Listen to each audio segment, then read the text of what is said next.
Call to order the advertised and stated monthly meeting of Lower Moreland Board of Commissioners, January 9th, 2024. Please rise for the pledge of allegiance. I pledge allegiance to the flag of the United States of America and to the republic for which it stands, one nation under God, indivisible, with liberty and justice for all. The first committee is Internal Affairs, and the first item is A1, and consider the minutes of December 12th, 2023. Commissioners, good evening. Good evening, welcome to everybody, and happy and healthy New Year to everyone in the room and on Zoom. Commissioners, do you have any questions or comments regarding the December 12th, 2023 minutes? I thank you. Okay. In this section on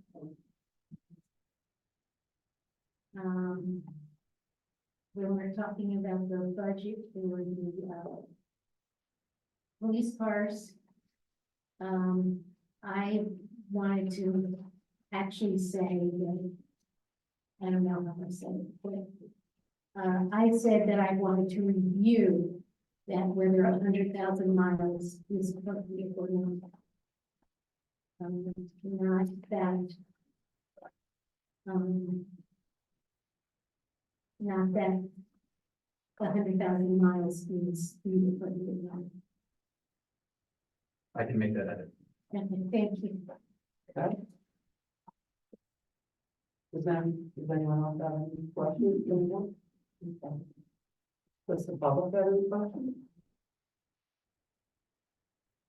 If not, we'll make a motion to approve the December 12th, 2023 minutes. So the motion was moved and seconded to approve the December 12th, 2023 minutes. All those in favor, please signify by saying aye. Aye. Aye. Any opposed? No opposed. Thank you, Commissioners. The motion is passed. The next item on my agenda is review and consider January 2024 bill list. Commissioners, do you have any questions regarding the January 2024 bill list? I found them fairly cut and dry. There were some reimbursements for Bob Shally, so, Bob Shattuck, sorry. So I don't expect to see them next, right? No, You say reimbursements, are these probably the final payroll considerations? I don't know, they just have his name by it.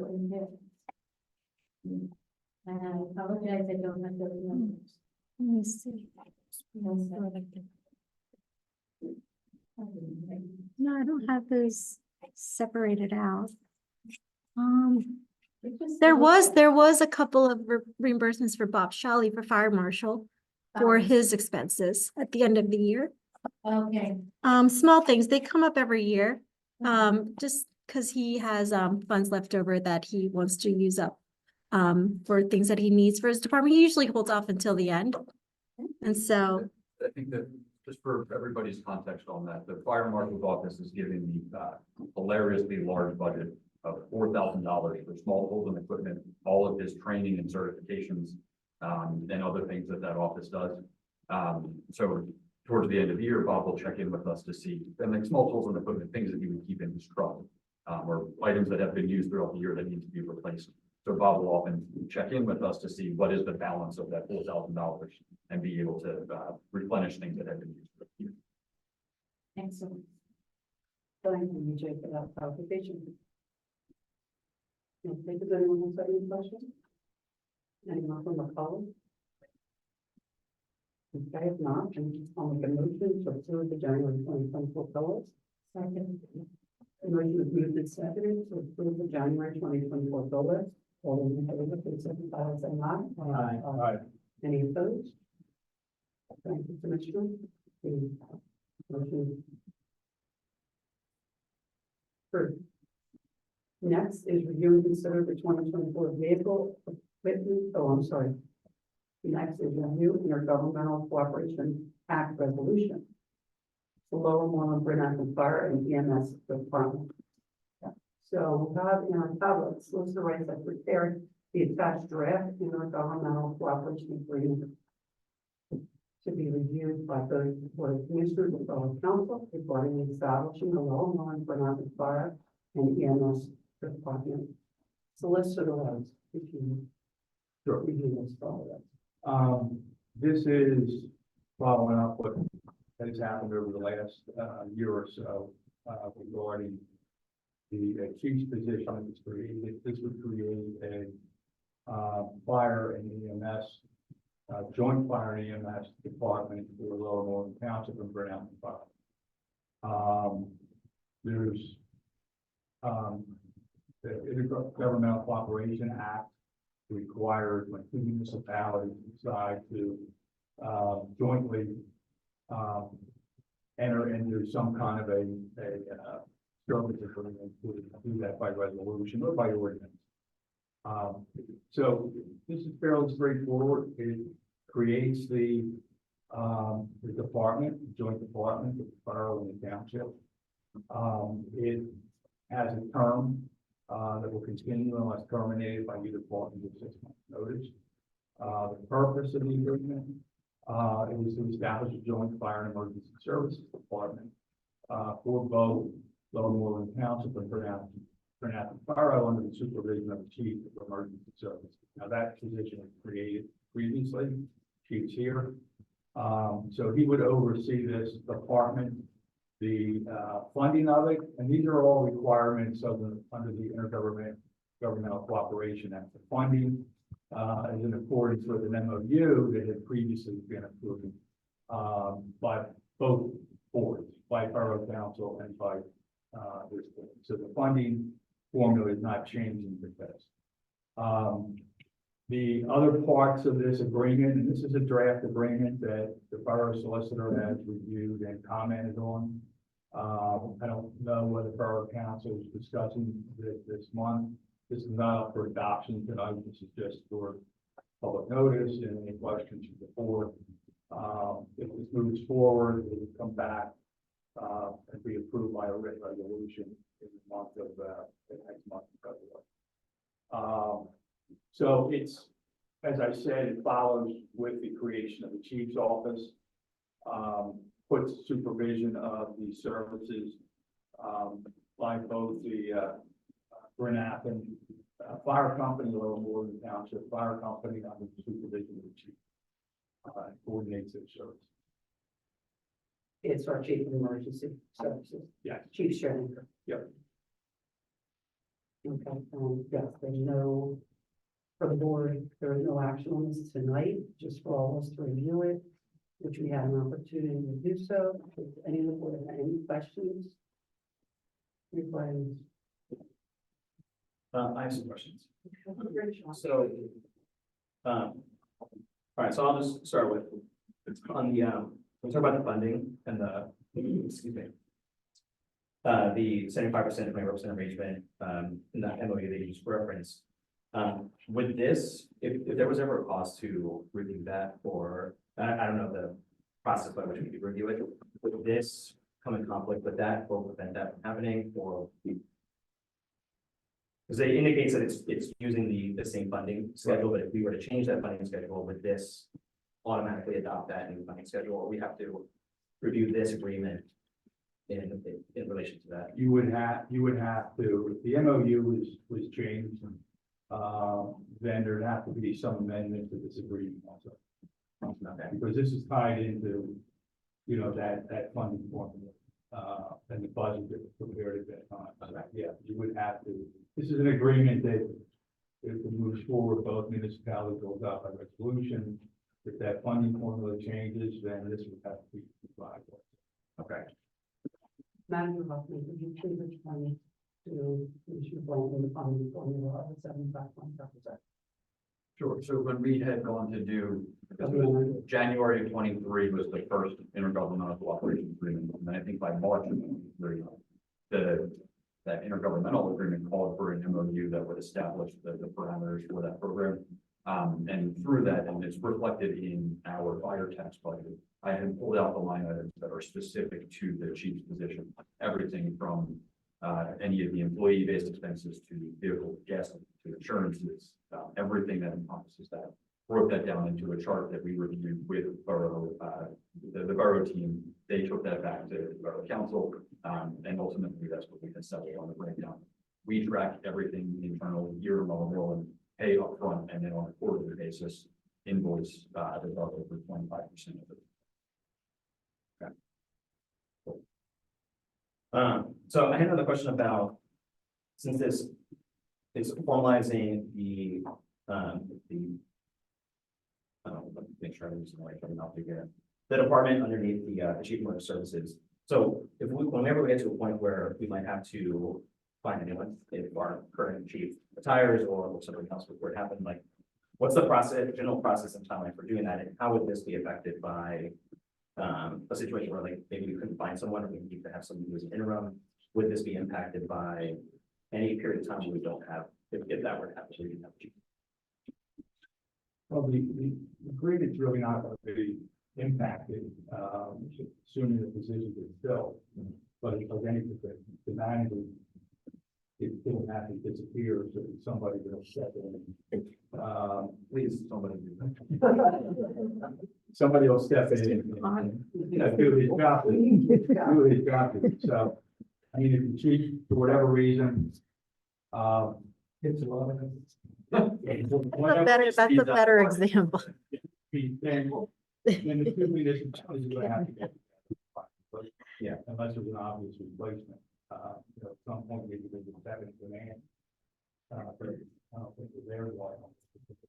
Okay, well, that actually was a question of mine. Under organizational structure, if we need to clarify, like, a further chain of command, where this indicates the chief emergency services overseeing both companies, but is there, is there, yeah, assistant or second in command, or is there a known hierarchy in some situation where, again, like, that's what the chief is? I think that the challenge to that is that it's tough to create a hierarchy when it's legitimate one person. And I think everything that is going into this is trying to acknowledge that we're in this interim phase, and that first investment in hiring the chief jointly between the two municipalities.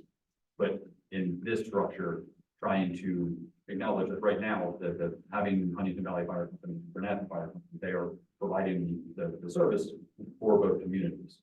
So that future build out, I think will really begin if and only when that's no longer a sustainable model for this board's obligation to provide fire and EMS services for all of them. Correct. That said, prior to this position existing, both companies just would report back and through the management structure of the town. So whether or not any additional language would be necessary, like the office's concept still exists. The committee would still exist that is comprised of both managers and a liaison from each board.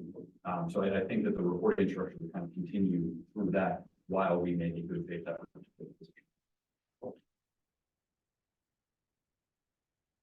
All right, well, I only have one more question. And it was about point number 7 with insurance. Can you just clarify? I think I might just be reading it wrong, but it seemed to indicate that both the township borough have their power to enter their own individual contracts. I just wanted to know, it said that funding would be in accordance to the MOU.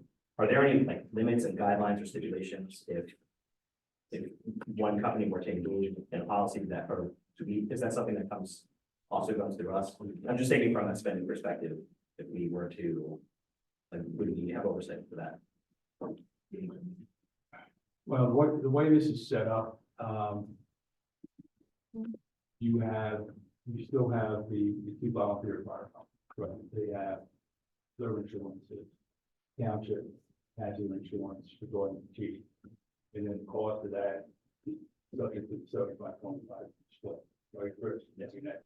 So, the Intergovernmental Cooperation Act requires you to describe what insurances are necessary. Nothing's really going to change. It's not an extra here with this particular provision. It's going to continue as is. When the chief was created, whatever insurance is in place, it covers him and the performance of the job. The other insurances to the volunteer and the borough would be the same they retain whatever they have, and I don't know what the different policies look like, but. And then the volunteer fire companies have their own insurances. Municipalities are responsible for workers' comp Yes. reimbursement, and I think that's it, right, Chris? In terms of reimbursement of fire companies.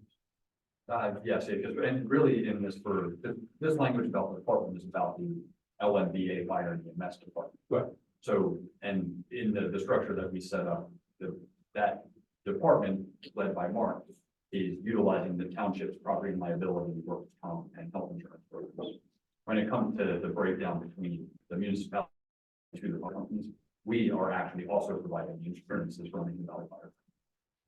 But that portion of it is not included within this agreement. That's the township's relationship to the Valley Fire Company. Whereas this language is very specific to what would be the new agreement. Okay, cool. Cool, thank you, that was all my questions. Appreciate it. Okay, so we want to have the five. It's missing one. Yes. Missing one, third row.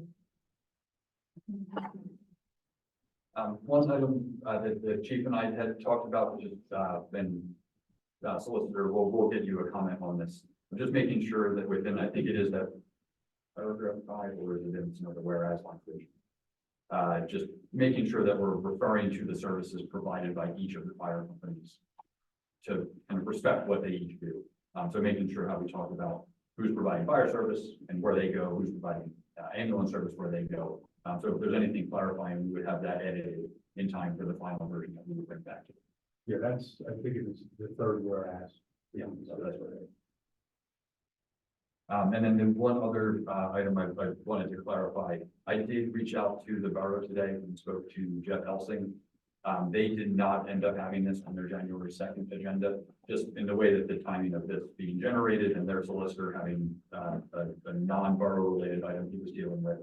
They didn't feel like they were prepared to do it on January 2nd. So they're going to bring it out at February meeting. So I think that the plan that we're working on is getting through this discussion with the board, getting a feeling for any edits that we need to make and what it would take to get to a draft to bring back for consideration. The borough will do that themselves in February. So I think our aim would be to bring this back for a final consideration in March. Are we going to publish? So the public can see? So I guess that is a good question. We can, and it depends on which path we would take for its adoption. So technically, resolutions would come with an advertising requirement and ordinance would. But I think either, I don't know that like newspaper advertising is particularly effective, but we could post it on the website. On the website. So if that was agreeable to the board, we could have a link just in an article that shows, here's the paragraph of the agreement, so that anybody could take a look at and be able to discuss with the board. What have we done historically with respect to similar situations? So I guess it's tough to say because there's not a great precedent for this scale of collaboration. We have done several intergovernmental agreements with Huntingdon Borough for our joint paving programs and the trash collection contract being shared. All of those are in place from prior to, I think, our current leadership team all being here. So I don't know what the answer would be as to do we have an established best practice. This will start. I always want to hear and decide on sharing.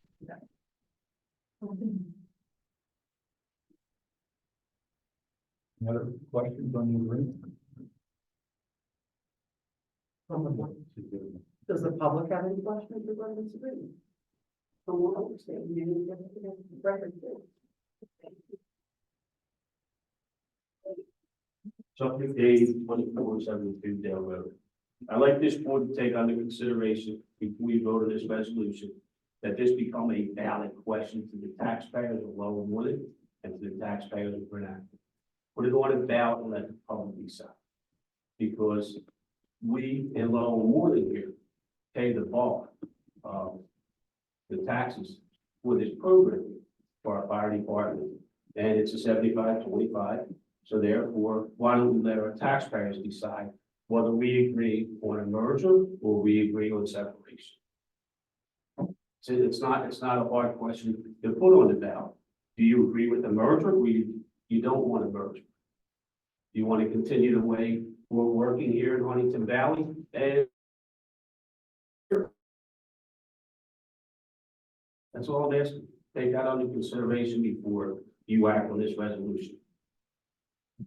Right, and Commissioner Canale, I know that your loyalty is to Brennan because, and I thank you for that. I know you have a position as elected official in Ward 4 and as the vice president of this board. But I think, Joe, when it comes down to vote for this, you should recuse yourself. I appreciate your opinion. Right. Well, this community. I know you are, and I said that.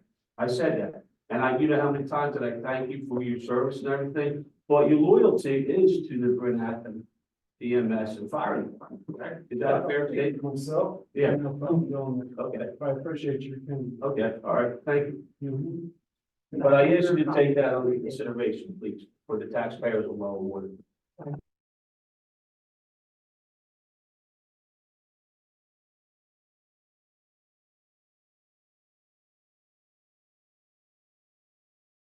Anyone on Zoom? No, Okay, so there is no action on this matter tonight, and this is set, this will come back to us. The next item on my agenda is review and consider the 2024 vehicle equipment lease purchase program.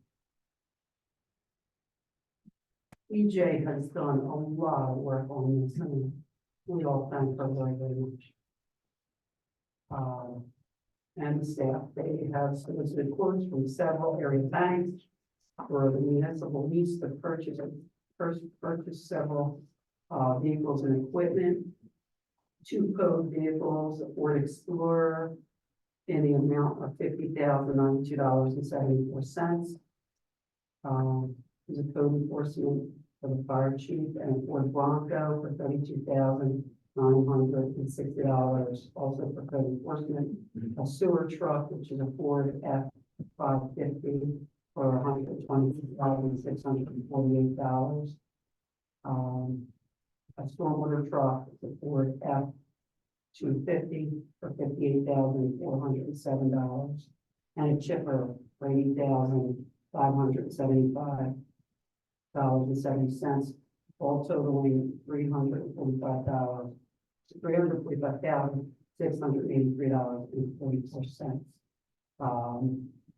You did a lot of work, EJ, trying to figure out how to finance these vehicles, receiving a 3-year loan, reaching out to a lot of different banks for financing, and you gave us 3 banks. One was Univest Bank for an interest rate of 5.89%, another was Santander Bank, 5.7, and the lowest bank came in at TD Bank with an interest rate of 5.25%.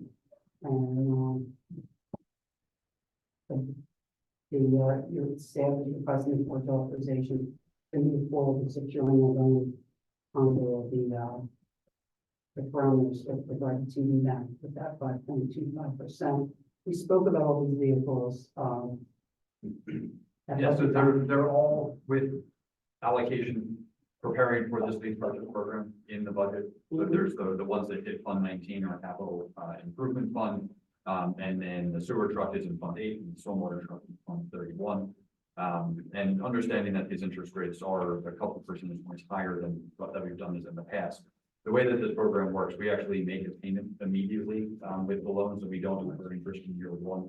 So just that interest rate being applied to payments 2 and 3 allows us to take on $346,000 worth of capital purchases for this equipment and spread that out over 3 years. It works well within our budget. It works well within the planning that we do for those funds. So we're recommending proceeding with that TD Bank rate. And just to build in a little bit of a buffer, just in case something changes between tonight and when we go to make this purchase, but not something that would fundamentally alter any budgetary concepts. We're just recommending that the loan amount not exceed $360,000, just to have a little bit of that buffer. So So does the board have any questions regarding the vehicle? Does the public have any questions? They will all budget as the manager said.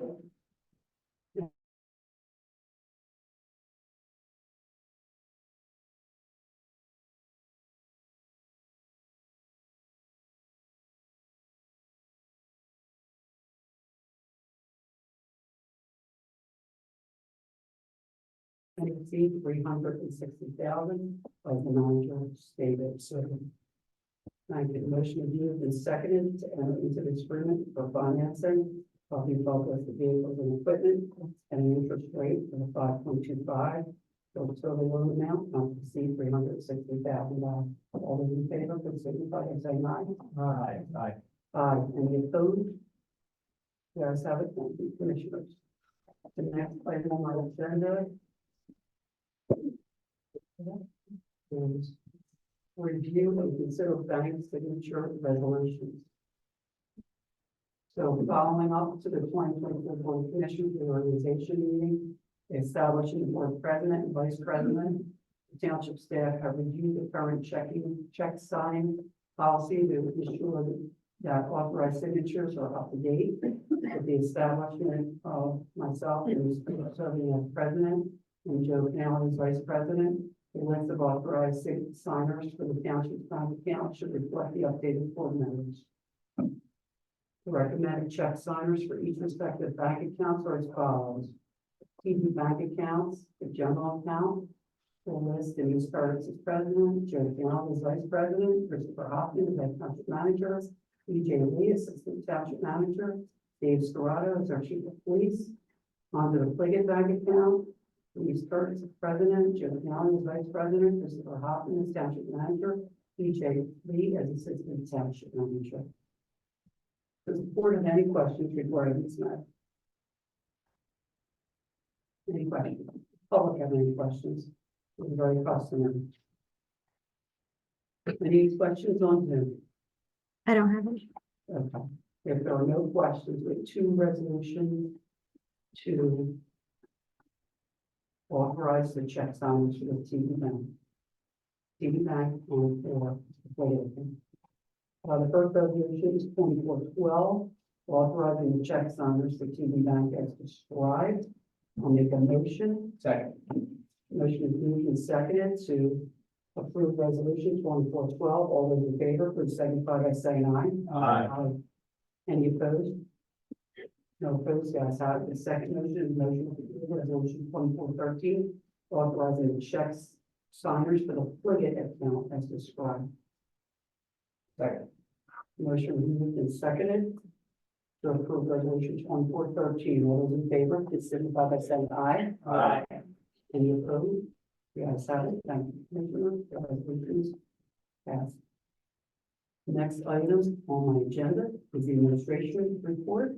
Manager Hoffman, would you like that? I'm going to do the report. Sure, there were just, I guess, two items I wanted to call out, and then there's a couple others that, just calling out that they are, other agenda items for this evening.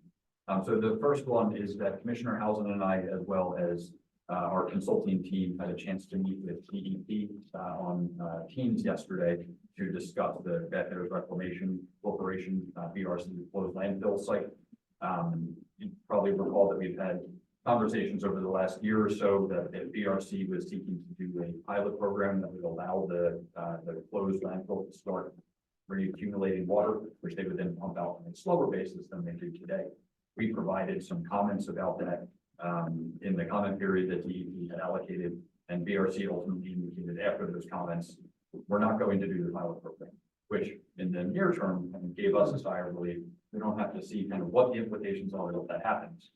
That said, it also made us a bit nervous because we also wanted to understand kind of what happens when their operations become too cumbersome from a cost perspective, or we just get kind of too far away from the original people who had operated it.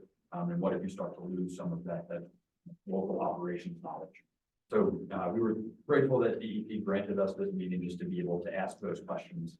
And I think we got ourselves into a better understanding of what happens in that hypothetical if BRC just stops their operation, they close up shop and run away the same way that Chief Showmaker will when he wins the lottery.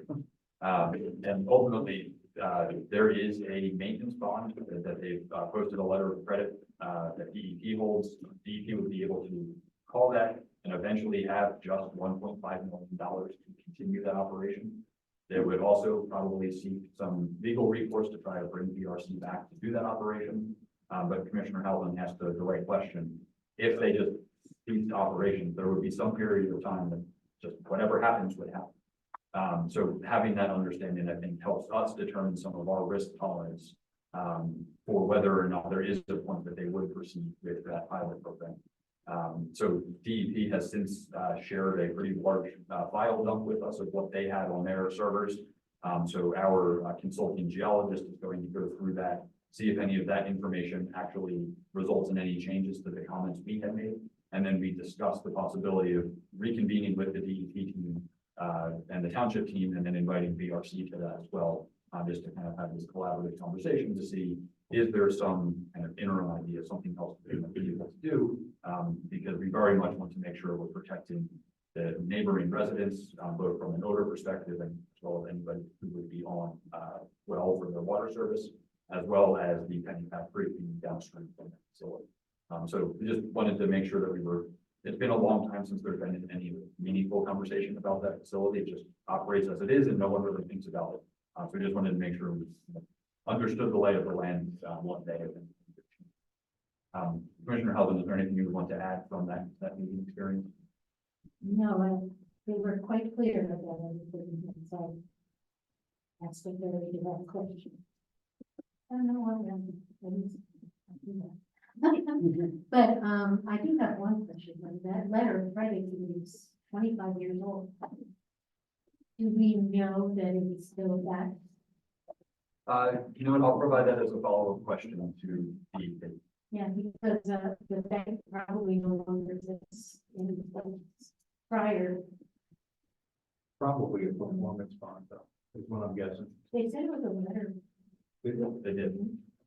so that makes me a little more worried. I mean, unless it's like a evergreen letter of credit, it'll renew automatically, you know, unless something stop. But I'd be surprised. I would think it's, I think you gotta ask the question.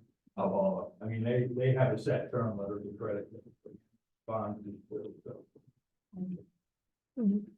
Are there other related issues around the site that we should be asking, similar to DEP questions, site security and other management of the site that might be related to this?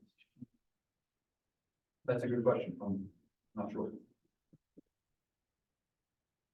I don't know that the site overall, like when you drive by from Turwood, there's a gate that covers the entrance. They do have zoning relief to perform a separate use on the property, which the employee that they have who operates the pump system there also processes firewood. So when you look at the Google Maps overhead, you can see all of that material around the site. And yeah, otherwise it's been kind of a status quo in terms of any access considerations, probably for 25, 30, 40 years. But I don't know that that's something that I've ever more specifically talked about. I don't know what would be accessible around the site. I had one site meeting there, I think, in the span of my career that, like, our access to it was for them to let us in property. But that's all I would do. Occasionally we'll see the most part of our concerns were more the one time that or before we started this evaluation, there was odors coming off of the site. And then we, as Chris already said, we're worried about the quality of the water in that creek, which is right underneath it. And some of the wells that folks in the one that are very close. Well, that's why I'm asking. It seems like it's been a while since anybody really focused on this, and it's been sitting for a little bit. It's questioning whether or not it's good time. That's only how I think you like. But the security is not something. Good question. The next item I wanted to call out is that, we were just 1 month behind on the Laundry Drive Basin, bid. So Tim hoping to have that out at the end of this month so that we can award that contract as the first pollution reduction plan project, as part of our, upcoming stormwater permit. So we've talked a lot about that one for the last couple of months. So that will be a project that we'll look forward to getting going, in collaboration with the Center for Watershed Protection and the Penn Trust. And then just the other items that were kind of bigger from my report are the two fire services topics. The one that we already discussed, with the future department, as well as the upcoming discussion regarding the fire plans. So that is all I have for this month, unless there are any questions. Jackie, you got one? EJ? The only ones that I want to highlight is just managing the internal operations. Is December was a particularly busy year for us internally. We had 2 retirement announcements and 3 new onboardings, so that was personnel wise a really busy month. And then obviously the year end and January we're launching the new year with implementing the new budget. And also, like I feel like I report on this every month, is the audit is a big component of my day. And so that officially kicked off in December, but the bulk of that will be in January, as well as every state and federal government agency wants reports from us within a 30-day period. So. And just maybe for new commissioners, the reason that the audit will probably be reported on for way more months than we have a desire to, EJ and Leah are immediately responsive to all the requests of our audit. However, we have 3 legally separate component units, being the Huntingdon Valley Fire Company, the Moreland Township Authority, and the Huntingdon Valley Library. And each year, one of those entities has some issue that comes up through their audit. Not that there are actual financial issues, but just in some new accounting standard or some communication that needs to happen. And we can't complete our own financial statements until they're all incorporated. Those 3 organizations are incorporated into ours. So we'll often be sitting waiting following April.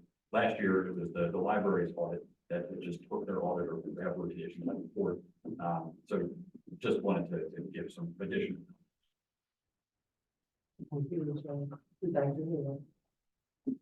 Does anyone from the public have any questions for our manager or assistant? Anyone on Zoom? No. Okay, the next item on my agenda is the tax collector's report. Is Jane Sale on Zoom? Yes, she is. Okay. Elected tax collector Jane Sale with us tonight. Jane? Thank you, Denise. Hi, Jane. So we have hit the final year end. All of the straggler mail checks have come in. They've been posted and applied. The tax collector's report that's in your binders is a little bit different than the actual one, which I will send to Chris in the morning. But for face collected taxes, we are at 99.02%. Actual collections are at 97.47%. And the actual collections includes the 2% discount in the beginning of the year and any penalties that are applied for taxes that are paid after the face amount. Trash is the same way. Actual face trash collections is at 99.22%. Sorry, that was the face collected. Actual collections are 97.57. The dollar amount collected for township and county taxes at the face amount is $5,937,402, and the actual collection is $5,844,559. The taxes to be liened are at 0.97%, and the total is $58,703. And there are 46 parcels that will be liened out of almost 5,000. Anyone have any questions for me? Thank you, Jane. Does anyone have any questions for tax collectors? Is 46 an average number? Is that about like what it usually is, Jane? I couldn't hear you. Is 46 about an average number, Jane? Where's that? Give or take a few. Last year was a little bit higher. The dollar amount is less than last year. So that's a good sign. We live in a very prosperous community and they're, very willing to support the township and the school district. Thank you, Jane. Thank you, Commissioner. I'll accept Jane's report as submitted this evening. So thank you so much. My next item on my agenda is my liaison report. My liaison positions are Moreland Township School District, Lower Moreland Township School District, Diversity, Equity, Inclusion, Culturally Sustainable, Culturally Relevant, Sustainable Education Committee, and the Township, Moreland Township Community Events. So first I'll start with the Township School District. Dr. Sarkin attended December school board meeting and the reorganization meeting on Zoom. I also did as well. The most relevant highlights were the opening of the high school state slated for February 2024. Actually, the school board meeting is tonight, the same as our meeting. Their first meeting of 2024. Also, they highlighted their enrollment study for 2023-2024 report for their final enrollment projections, which was prepared by the Montgomery County Planning Commission. That's about what I have to report. I thought was most important at their meeting. But I think everybody should try to sign on for the school board meetings. So very, very important. Under diversity, equity, inclusion, those meetings are also wonderful and I'm enjoying them. The last meeting was Monday, December 11th, at which time I reported their December meeting. They sent out a belonging survey in 2022. They had another one in 2023, and they're actually reporting all those findings at their meeting tonight. They're reviewing the findings with the board tonight. So our next meeting is Monday, January 22nd at Murray Avenue from 6 to 8. Under community events, Leah, EJ, Warner, and I have been working together to make sure events don't conflict with games or anything else going on in the township and the community. The first item is not really an event, but Steve Warner and I have been working in collaboration, and we're proud that we work together with our school district and the students, and it's for Martin Luther King Day of Service in January. And actually, that diversity, equity, and inclusion committee that I'm on actually encourages that. So we have two events that we are working together. One is with the high school students and Mr. Miles. That will take place in the morning. And we've been doing this for 10 years, I think, now, Steve, before they even, about 10 years before they even formed this diversity, equity, inclusion committee. So we have that in the morning from 10 to 12 with Mr. Miles and the high school students. And what we're going to do this year is clean up two parks, Valley Center Park, on the playground, and on the soccer field. And then we're going to walk down Philmont Avenue and we're going to clean up Elkins Park.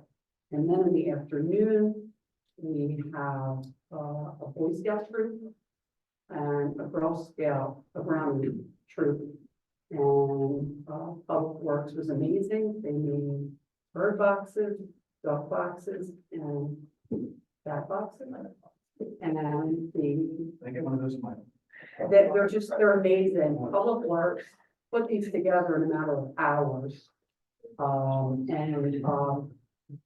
We're gonna have 20 to 30 little ones for kindergarten to 5th grade. And that is going to be from 1:30 to 3:30 with the Public Works Department. And they're gonna paint them. So those kids are coming right from Pine Road over to the Public Works. And Leah was amazing. She reached out to our team group.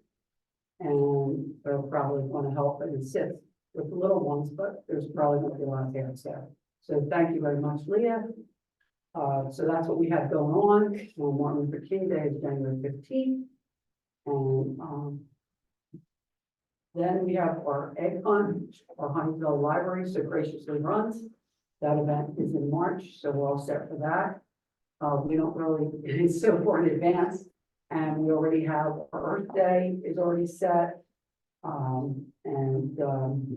The library already has their fairy tale trail that they run for us, and we already have a lot of events set. We have an event set for June 3rd, which is our Conroe Elementary, and they and I are working on scheduling an environmental workshop for the spring. So this concludes my agenda items for this evening, and the chair recognizes for the first time. Excuse me, Denise, I have a question for you. Sure, absolutely. Okay, Chris, maybe this is something, for you, the grants that the township applied for with the basins on the school property, do you know if they were granted yet? So we have been informed that the grants were awarded. And I know that the school district business administrator is requesting a meeting through our state rep and our state senator's offices. And he reached out, I believe, again today because he had not heard back about it. Okay, the grant that the township was awarded, is that tied in with the basins? Or is that a separate entity from the school, the Red Line and Philmont, project? The grant that we submitted on the school district's behalf was related to this high school project. Just the high school project? Yes.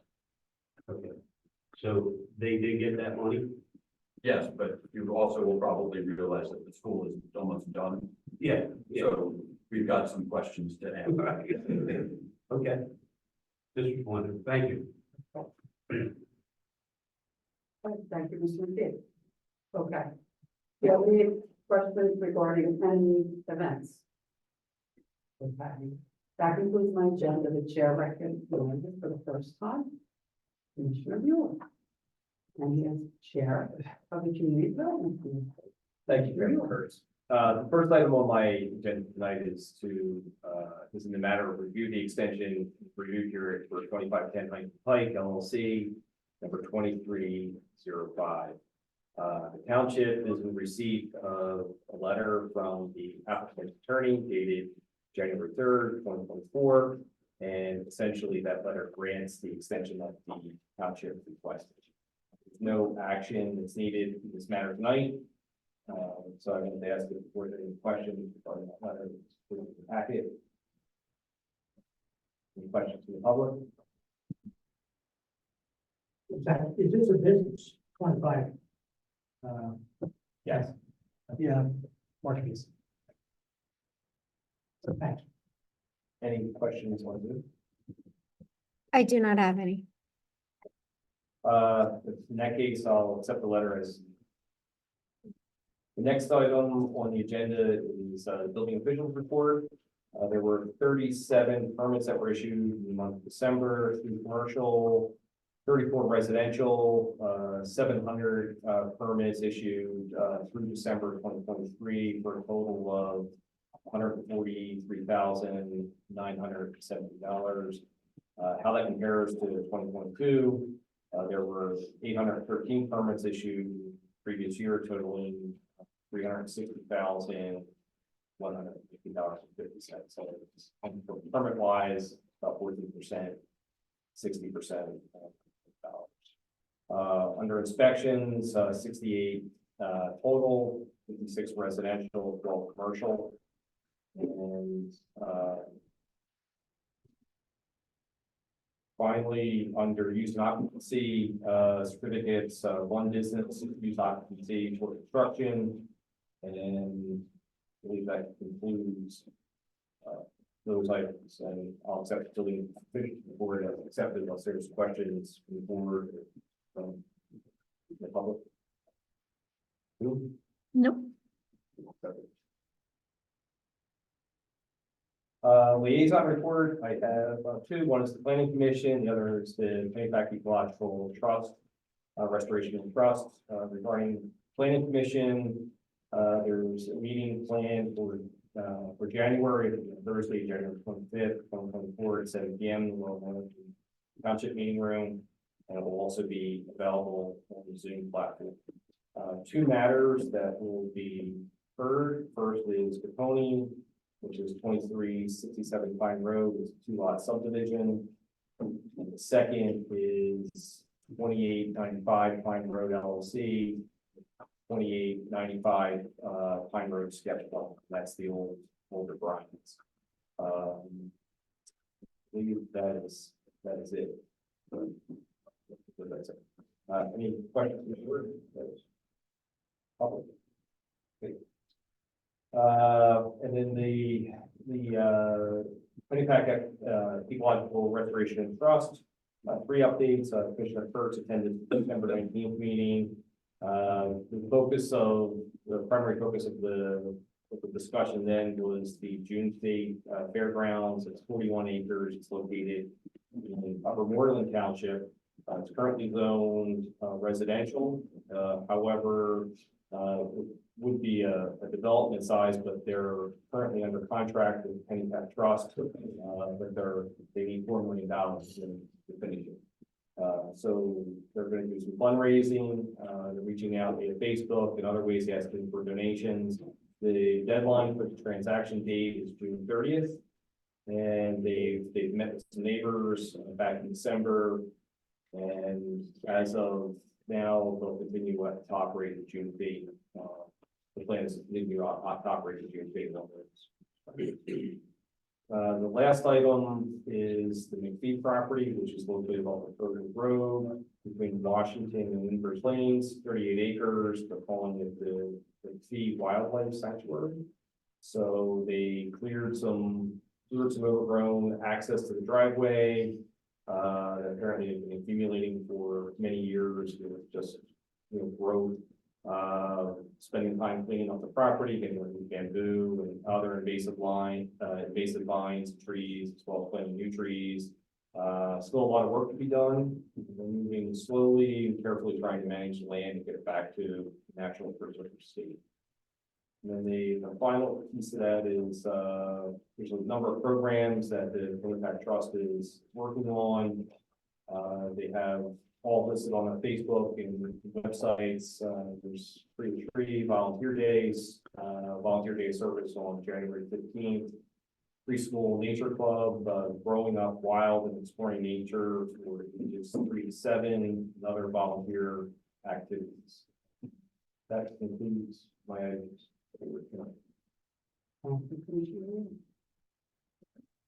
Next, the chair represents, recognize Commissioner Galley, Chair of the Public Safety.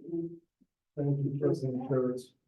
First item of business on my agenda tonight is to review and consider the fire truck purchase proposal. And turn that over to Chief Schumacher. Thank you, Commissioner.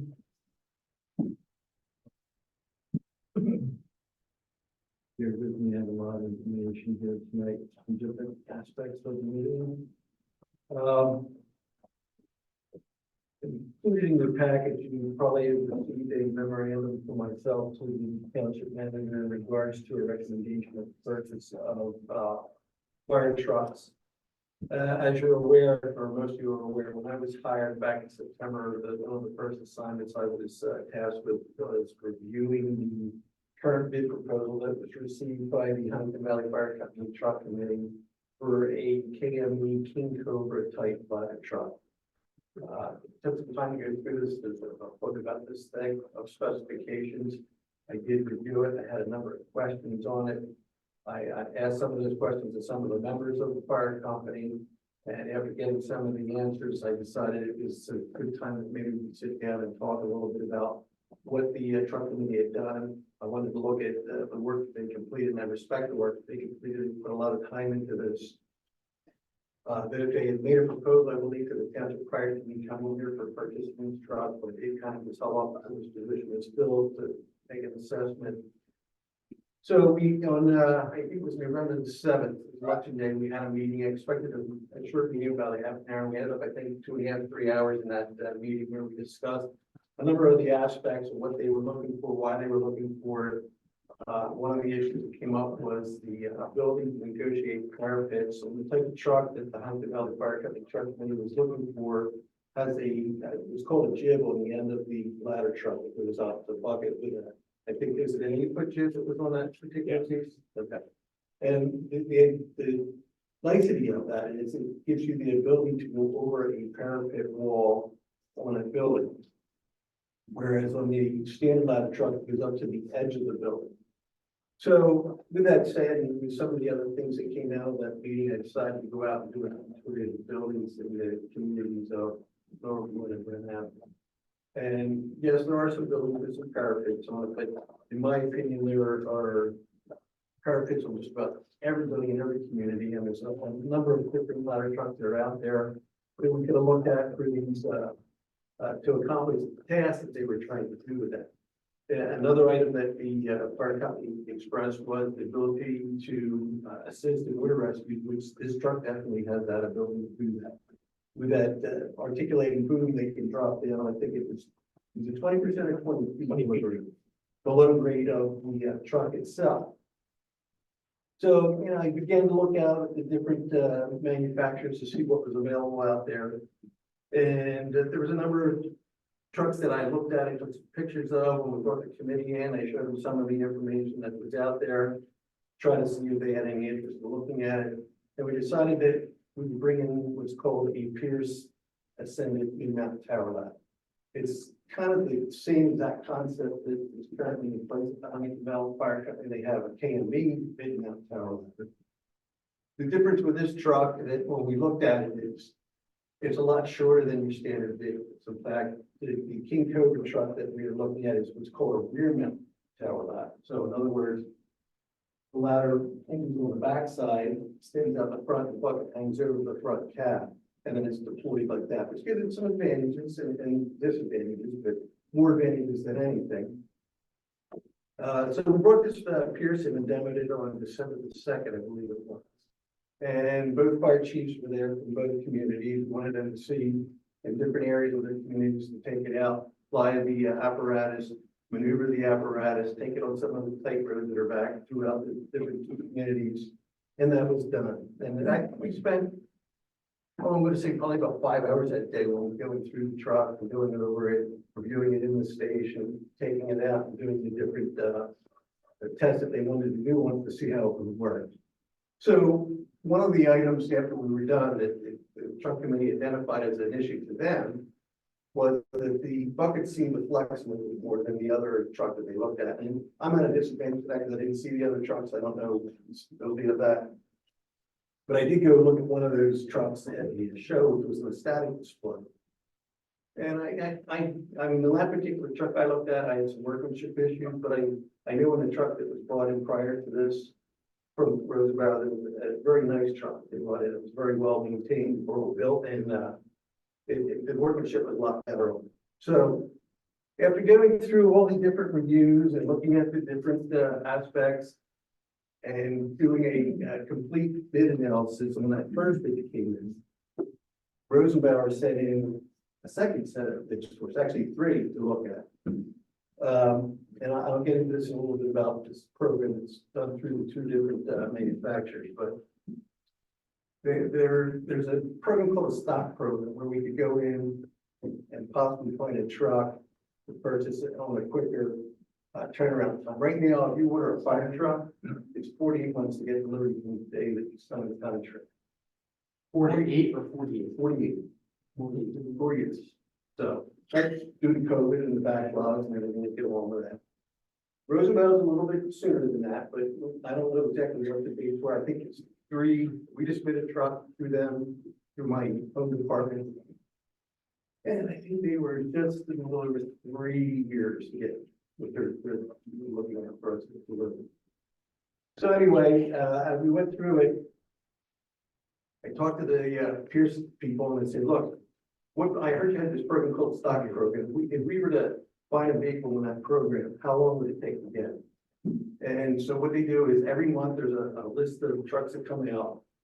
There's a small window of opportunity to claim one of those trucks, but they usually put like 6 of these tower ladders on there in different configurations every month. If we were to be able to find one, we could have the truck within 5 to 10 months in service, delivered to us in service instead of waiting for 4 years. That price tag is approximately $2 million. It was told to us. I'll get a little bit into that a little deeper. Maybe Chris will help with that. So I looked at the trucks that Rosenbauer then supplied to us, because they had a program too, that basically they provided us with 3 trucks. They rebid the original truck and proposal to us. And then they had 2 other trucks that were called stock take trucks in the program too. We spent I'm gonna say 8 hours going through the bid packages that they submitted with those and specifications for them. Had a number of questions. When I called them with the questions that I had, they said, well, those trucks aren't even available, so we can't even talk to you about. Which I was kind of disappointed. They spent a lot of time reviewing that and going through the different aspects of what they were proposing to us. They weren't quite the original, but they did, again, propose the original. So when I started looking through the original spec, I determined on the rewrite of it, they put in there a height of 12'9". That's what was put in the spec. And a weight of 88,000 pounds. That's what's written in the actual book. To me, that became a red flag because I know it won't fit in the fire station. And we discussed this when I talked to the truck committee. And it was suggested to me that the truck committee felt that the building could be modified to fit it in there. But the problem is, I think we're looking into the future to build a fire station. And I don't think the township is looking to put money into renovating this station to fit this on a temporary basis. There was an offer made by one of the members to cover the cost of doing that if it was necessary.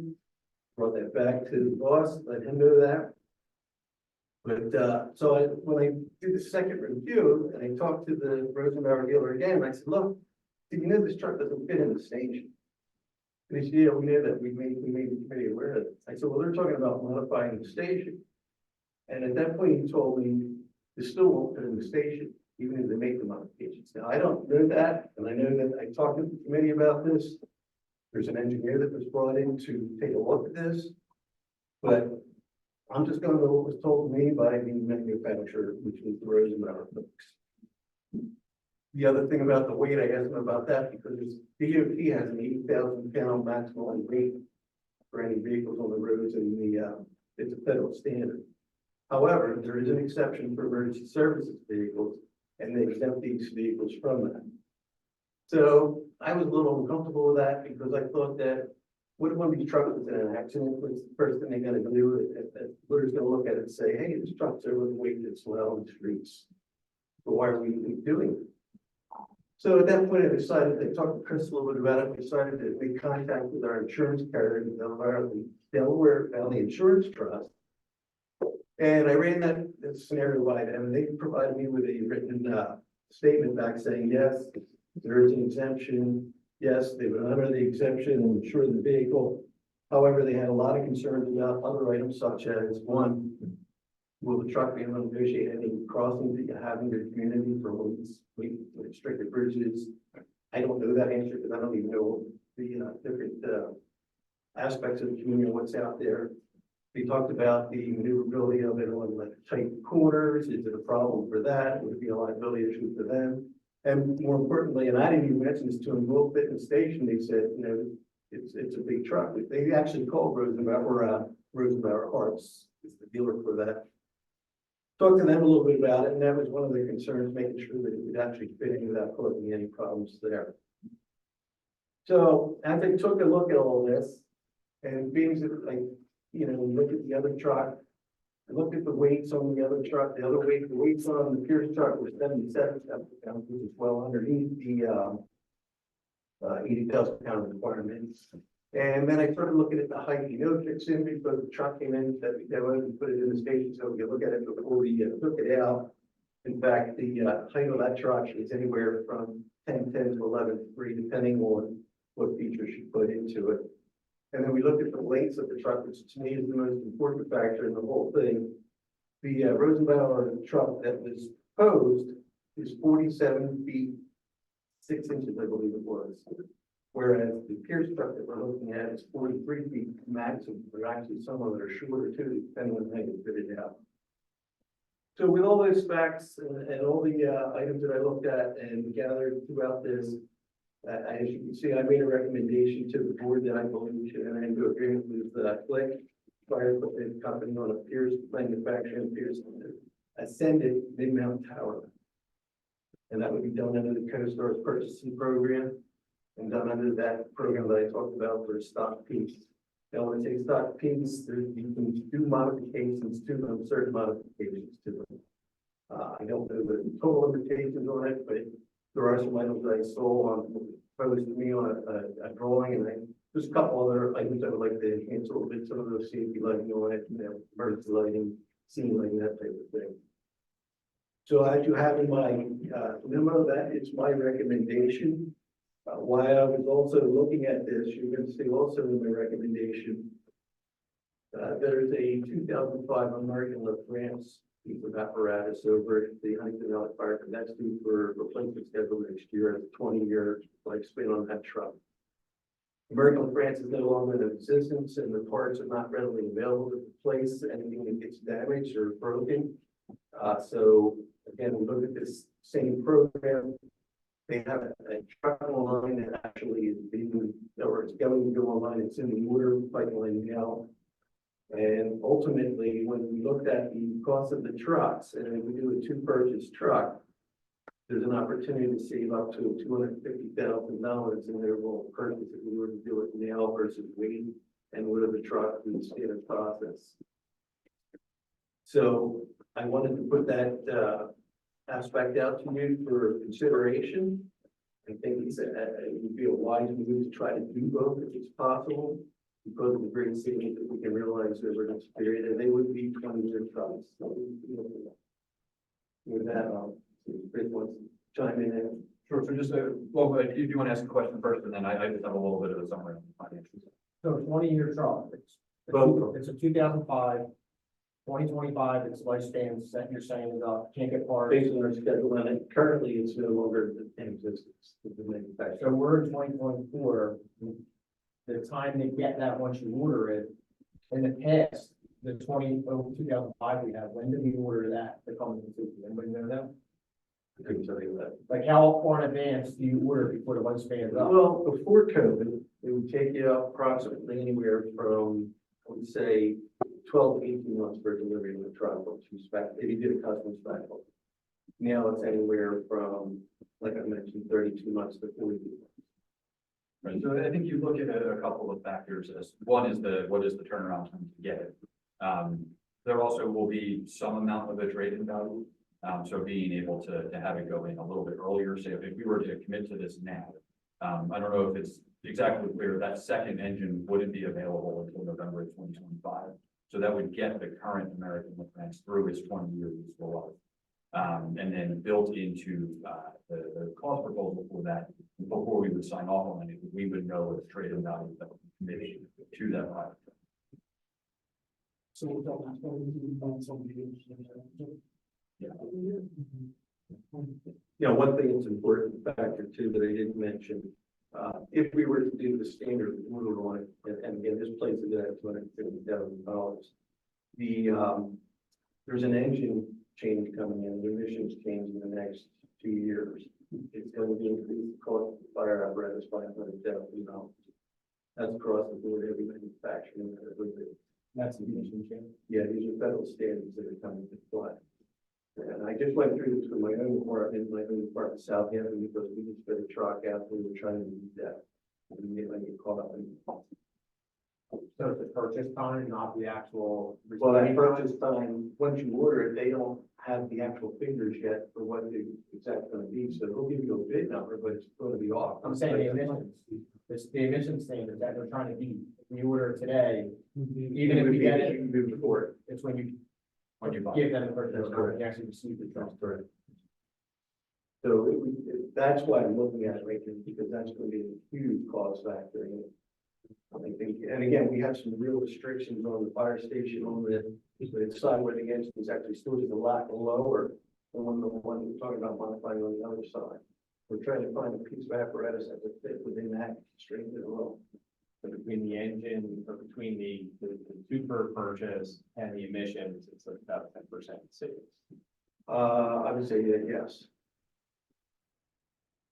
Yeah, because I think our understanding for that second engine, if that goes to, is publicly offered at the end of February, that's a $950,000 down.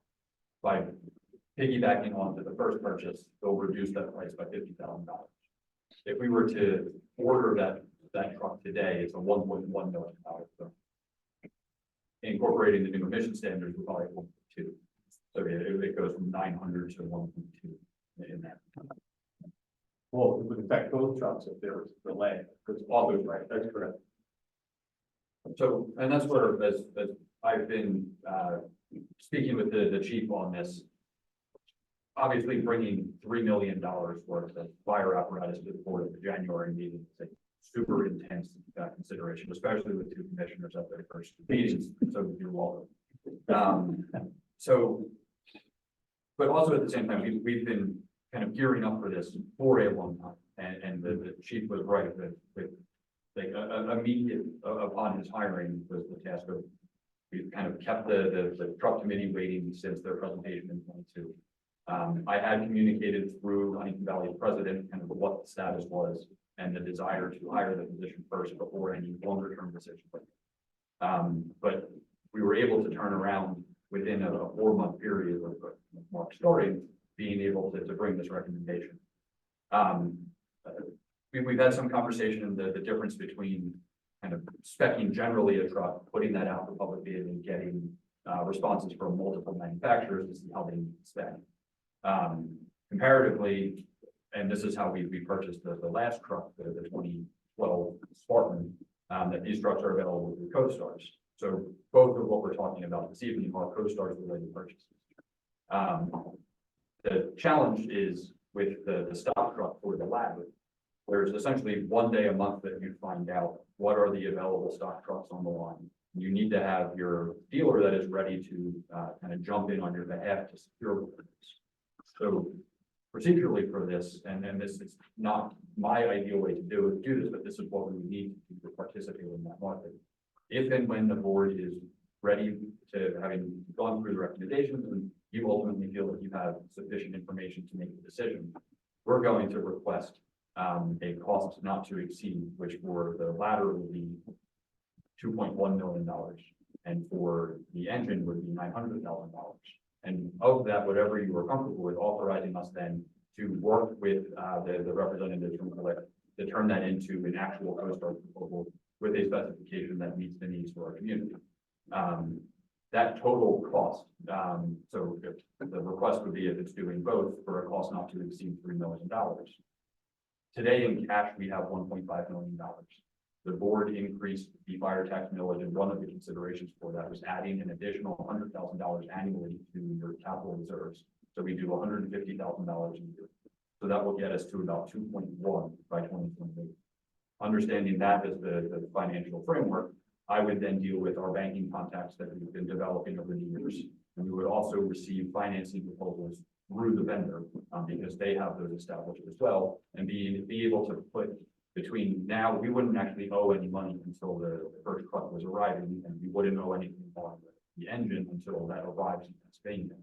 So given the time to do that, we would have probably 8 to 10 months this year, and then sometime into next year to kind of settle on the financing strategies for this.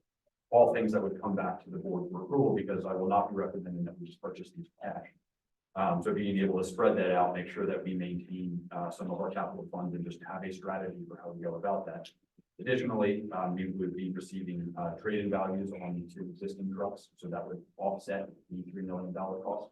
I would not set expectations that is going to be a really meaningful amount of money, but when we're talking $3 million, all on individual money. Then also I have spoken with the borough because a bigger part of this premise and the resolution or ordinance ultimately to do the intergovernmental agreement is establishing the Lower Moreland Bernathen Fire and EMS department. So if we're branding the trucks that way, Bernathen Boroughs, Bernathen Fire Company, donations, whatever it may be, they absolutely have an obligation to participate in this process. So we've been very clear with that in these discussions with the borough team on the committee. And obviously that would need to then go for approval with borough council, whatever it may be. If there is any pushback on that, and this kind of gets to a comment that was made earlier, I view the thing that has been built and that ultimately created the chief of emergency services position. It's this investment is something that we need to do as Lower Moreland, regardless of whether or not you, this board, have the obligation to provide fire and EMS services. And for all of the investment and all of the effort of things that Huntingdon Valley has been doing, I think everyone involved in this process understands that what is currently happening is not a sustainable long-term approach. So hiring this one position was kind of the first investment to double down, take the next step as seriously as possible in providing that service. So I think a perspective that I'm bringing as the staff representative on this with or without Bernathen. We have the obligation to continue providing fire services. We have the obligation to provide this apparatus to respond to fires in our community as well as the mutual aid communities that we support. So if there is any component of Bernathen that is participating in this, if it's 25% of the total program cost, or as we would go to negotiate the apparatus considerations, I think the thing that is abundantly realistic, the overwhelming majority of the cost for all of this in serving the lower Moreland community is our cost. So anything that we were able to do through this partnership with Bernathen is a bonus that we would otherwise not receive if they were not participating. So that to me is the kind of the framework that we're operating within. We have $3 million of apparatus cost today. If we do not act today, which I would absolutely understand, it's tough to commit that kind of money. If we don't act on that today, that cost only will increase over time, and it's possible that it may increase even more just for lower Moreland's own participation. So I just wanted to give that as the context because I know this is tough. I know that authorizing staff kind of with these broader parameters, that's not the ideal way that we would want to do this. But similar to the recommendation to act on the police car, while they were $6,000 cheaper each, we're looking at all of these individual purchases to try to put the board in the best kind of financial flexibility to take on the biggest cost challenges that we are ever going to face. So if it's agreeable to the board, what we are recommending as a staff is to authorize at a cost not to exceed $3 million,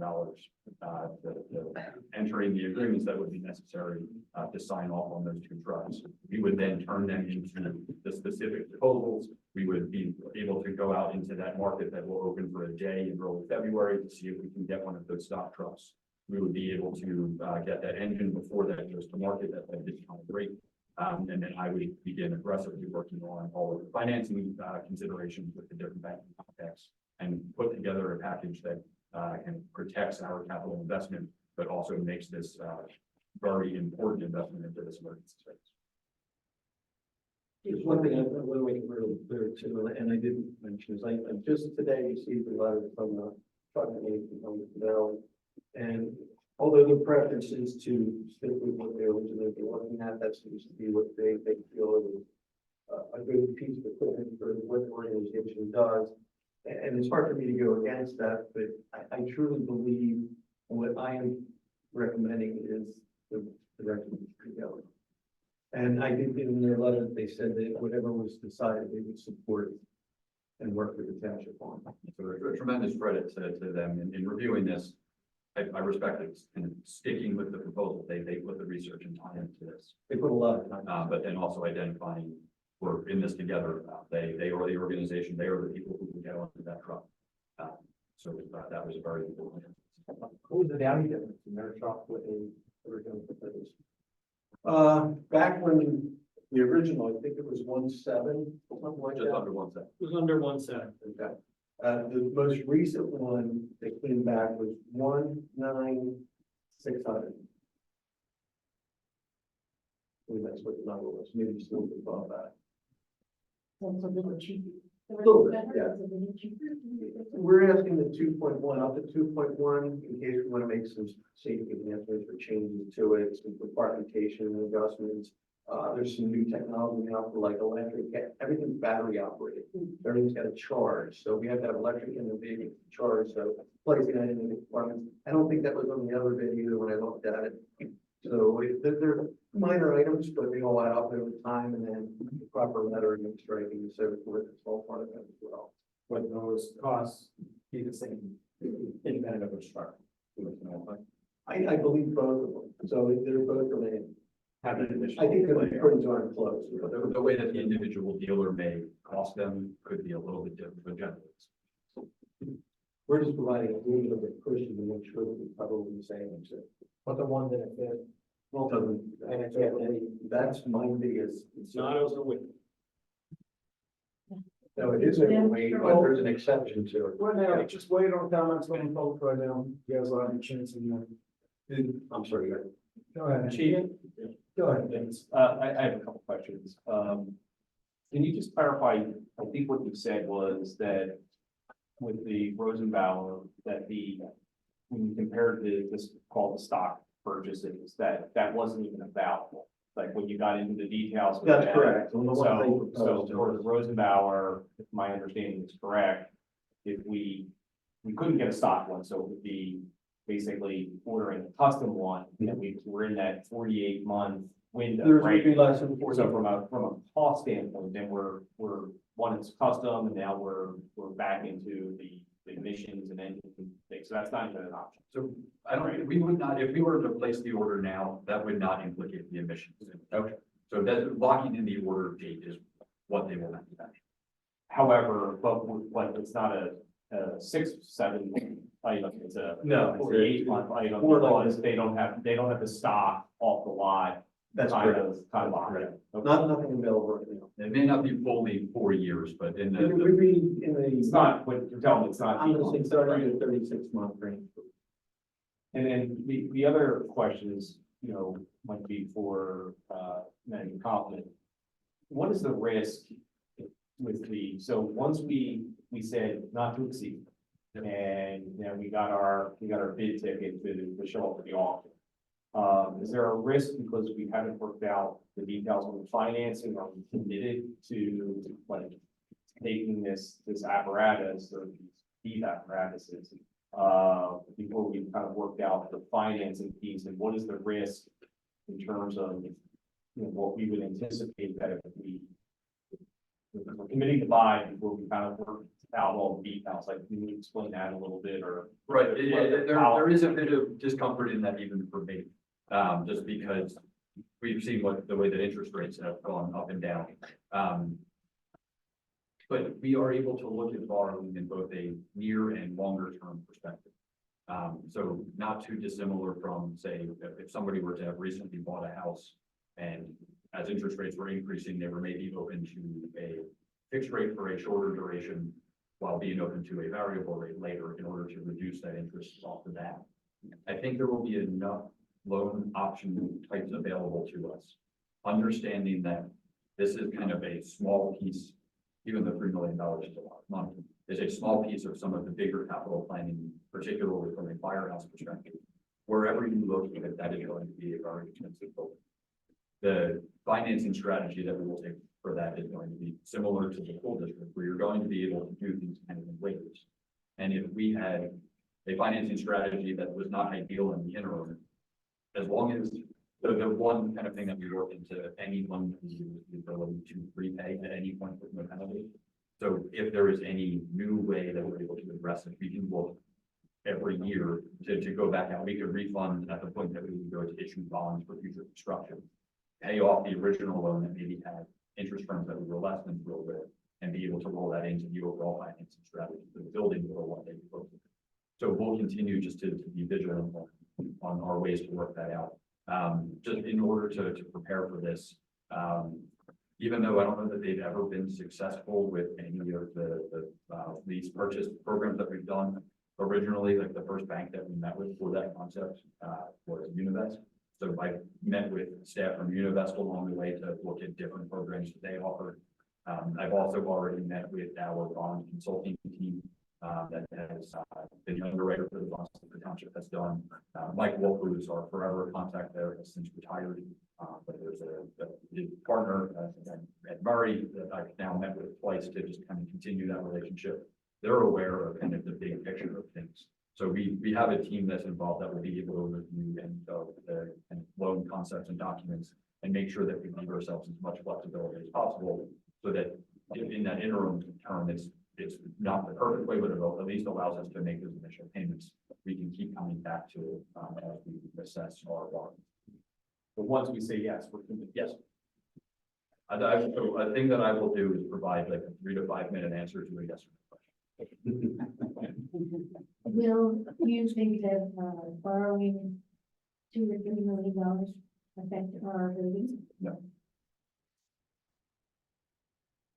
Chief, so you believe that if we get a stock, sure, that we would do that for the lab, we would be able to have that by the end of the year. Absolutely. If we totally find when we have the ability to go out. So they go to what you said, it's a very small window and then it was up, we stay. So we'll be watching it, and I'm sure the dealer will be watching that and have some parameters that they're actually looking for. There's specific items that we're gonna want in this vehicle. It has simple seat, the number of seats, and because that varies quite a bit, and in my reviews of the specifications, at one point there was 2 seats in one of the trucks. And then the second time it came around, there was only 4 seats in, where we're looking for 6 seats there. So, and then there's some lighting equipment and so forth that needs to change a little bit. These are things that can be massaged and worked out with. And there are some ability to make some changes and some additions to it there. The key that I am looking at is the long enough cab that's big enough for people to maneuver. As you saw, the truck came out, it has a flat roof, it's a different concept, but on most of your mid-mount power ladders, that's the way they're set up, so you can get full range and what's called scrub areas. I'll probably talk a little bit about when it's down there, what we looked at. There are some limitations to that, but it's a lot better than having a raised roof where it's then cuts you off up to like 4 to 5 stories, can't go anything below it, all of the front. That's the other thing about these trucks, we talked about the road where you get in 20 people below grade. This particular truck you go 20% below the grade. So at full extension, I don't know what that fee is, but it is at 20%. It's quite a large area. You know, with that said, that's all for the size. You can't do it like on the Rosenbauer would be a little bit more. It's more like 180 degrees where you can come down a lot because it's a new and not made flat. The other difference is there's a little bit less compartment space on this compared to the Rosenbauer because of the type of truck it is. That's the only limitation. The Rosenbauers that I was able to find is 243 feet of storage space. And this one that we're looking at is 233. So there's about 11 cubic feet left of storage. Now, with that said, I can tell you from being in the fire service for a long time, we carry a lot of equipment on the trucks. A lot of it, some of the stuff sits on those trucks for 10, 20 years and it comes off. So there would have to be a review of the equipment that's carried. It's going to go on the new one, and it's not going to. Some things just don't get used and Another thing that is pointed out by the truck committee, which is a good point, the Rosenbauer uses what's called a pistol grip type control for their deployment of the ladders. Every other manufacturer out there uses 3 control systems. So it would be like 3 mechanisms that you're gonna have to work with. I'm old school, I prefer that. That's I have a pistol grip on our particular ladder truck, because the Rosenbauer in Southampton. But and again, I'm used to the old ones, and that's what I used to use, and that's what I was brought up. The kids like the voice dance, and then right. And then the other thing when we talked about the flex of the bucket, which and I'm sure this will come up, but it definitely moves around. But we have a Rosenbauer ladder, it doesn't have a bucket on the end, and when that's full extend, it's only 70 foot. That moves when you climb. It moves around. Metal's designed to move. It's business. We did, it was great. I guess it depends on the conditions too. Sure, and all of that. You know, some are a little bit more less moving than others, but then they're designed. The other thing that we found when we looked at the Rosenbauer, the King Cobra, there's, I think we counted with 52 of those done, we were able to account for that were built. Yes. Whereas on this particular truck that I'm recommending, there's 7 now that are built. To the state, and there's 1,000 of them, the total 1,000 would be what it means. So it's a proving piece of equipment. It's a very popular piece of equipment because of the maneuverability and how short it is. And what they did is when they designed this truck, they actually brought in experts from all over the country and sat them down and said, look, here's our product, what would make this better? And that's what they did. They talked about the different lengths, the maneuverability of it, being able to get it in, the tail swings, which are a big piece of that, because now the truck's 4 foot shorter and back, makes it a lot easier to get around. You don't have that move out when you make the turn with difficult. You know, again, they've had this truck for a long time, but they have, I don't think you've ever had a problem with that probably, but it's all about training. It's all about how you use the vehicles. But if we can make it easier. You go around those Burnett roads. There were some tight spots. There were some tight spots out there. I guess from, and maybe I'm oversimplifying it, but what I think you said was that the truck doesn't fit the firehouse rate. And even with the modifications that that could be made, there was still potential concern that it's still not. That's what I've been told, so there's not. That's right from the, Right. the dealer's mouth. Yeah, I think John might have heard differently, because I know he's had an engineer come to look at it. But I guess the fire chief, hey, check with them, I don't want you to do this for me, I want you to call them directly and ask them, and I think he was told the same thing, it didn't, was part of the conversation. So that's a major concern. I don't see how to proceed without a modification of the firehouse to the fact that it's something like that. Any further questions from the board? The one thing I did not get a chance to hear, the Rosenbauer, the thing that was so impressive about it was the stability of the truck itself, that when you put the ladder up, these, Outriggers. what is that Yes. called?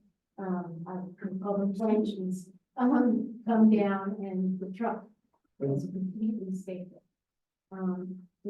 Is it different for the, Pierce? No, they're all the same. They may have a little bit of configuration, but they're designed that way because of standing out a piece of equipment that you tend to tip over. There's also a number, and all manufacturers have this, it's short jacking is another item, whereas you may not have room because of cars to be able to set up. So you can short, it's called short jack the truck, you can only operate off of one side when you do that, but every manufacturer is set up for that. Okay. Now, this and the Pierce also has, I'm sorry, I have to ask rid of any questions. It's not just a ladder, it actually has a bucket as well. Yes, it's a tower ladder, which means it has a bucket on the end. One of the requirements of the committee was they wanted a truck that had a ladder, but they want that bucket on the end. to work off. The difference on the two trucks, like I said, the one I'm proposing is called a mid-mount truck. It's the same as what is over at the fire station now. Truck, the truck committee was looking to pursue is what's called a rear mount, which means you enter from the back. It's got a ladder that goes out, and then that bucket hangs over the front. So it's deployed a little bit different. Well, one of the things I didn't like about the road ladder was there was no visibility through the front window. That's part of the problem. And again, It's not image. that's one, I can't speak for, but anybody that builds a rear mount tower ladder is gonna have some form of issue like that, because the bucket's always kind of over out front.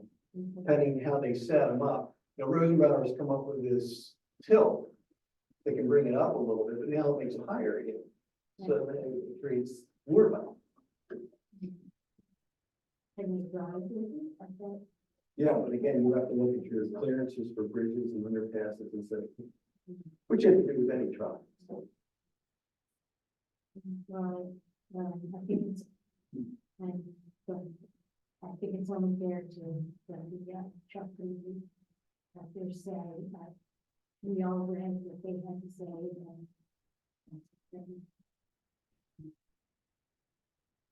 and I'm sure you guys have some things going on. Any further questions from the board?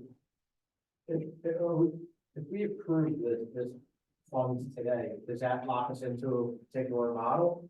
Or is that just approved money and then hash out the model later? I'm asking to enter into agreement. So for that, for the Yes, years. yes. Reviewing the letter from Pierce, it seems like we need an extra 25K towards the engine purchase, We're taking the number from 925,000. So we're gonna be going everything, looks like we should come in at 325,000. Slight change. Any other questions from the board at this time? I'm gonna open it up to the public at this time. Any questions? I remember you looking at me. And I want to represent me. Come on up, give your name, where you're at. Or did you see the voting? Sure.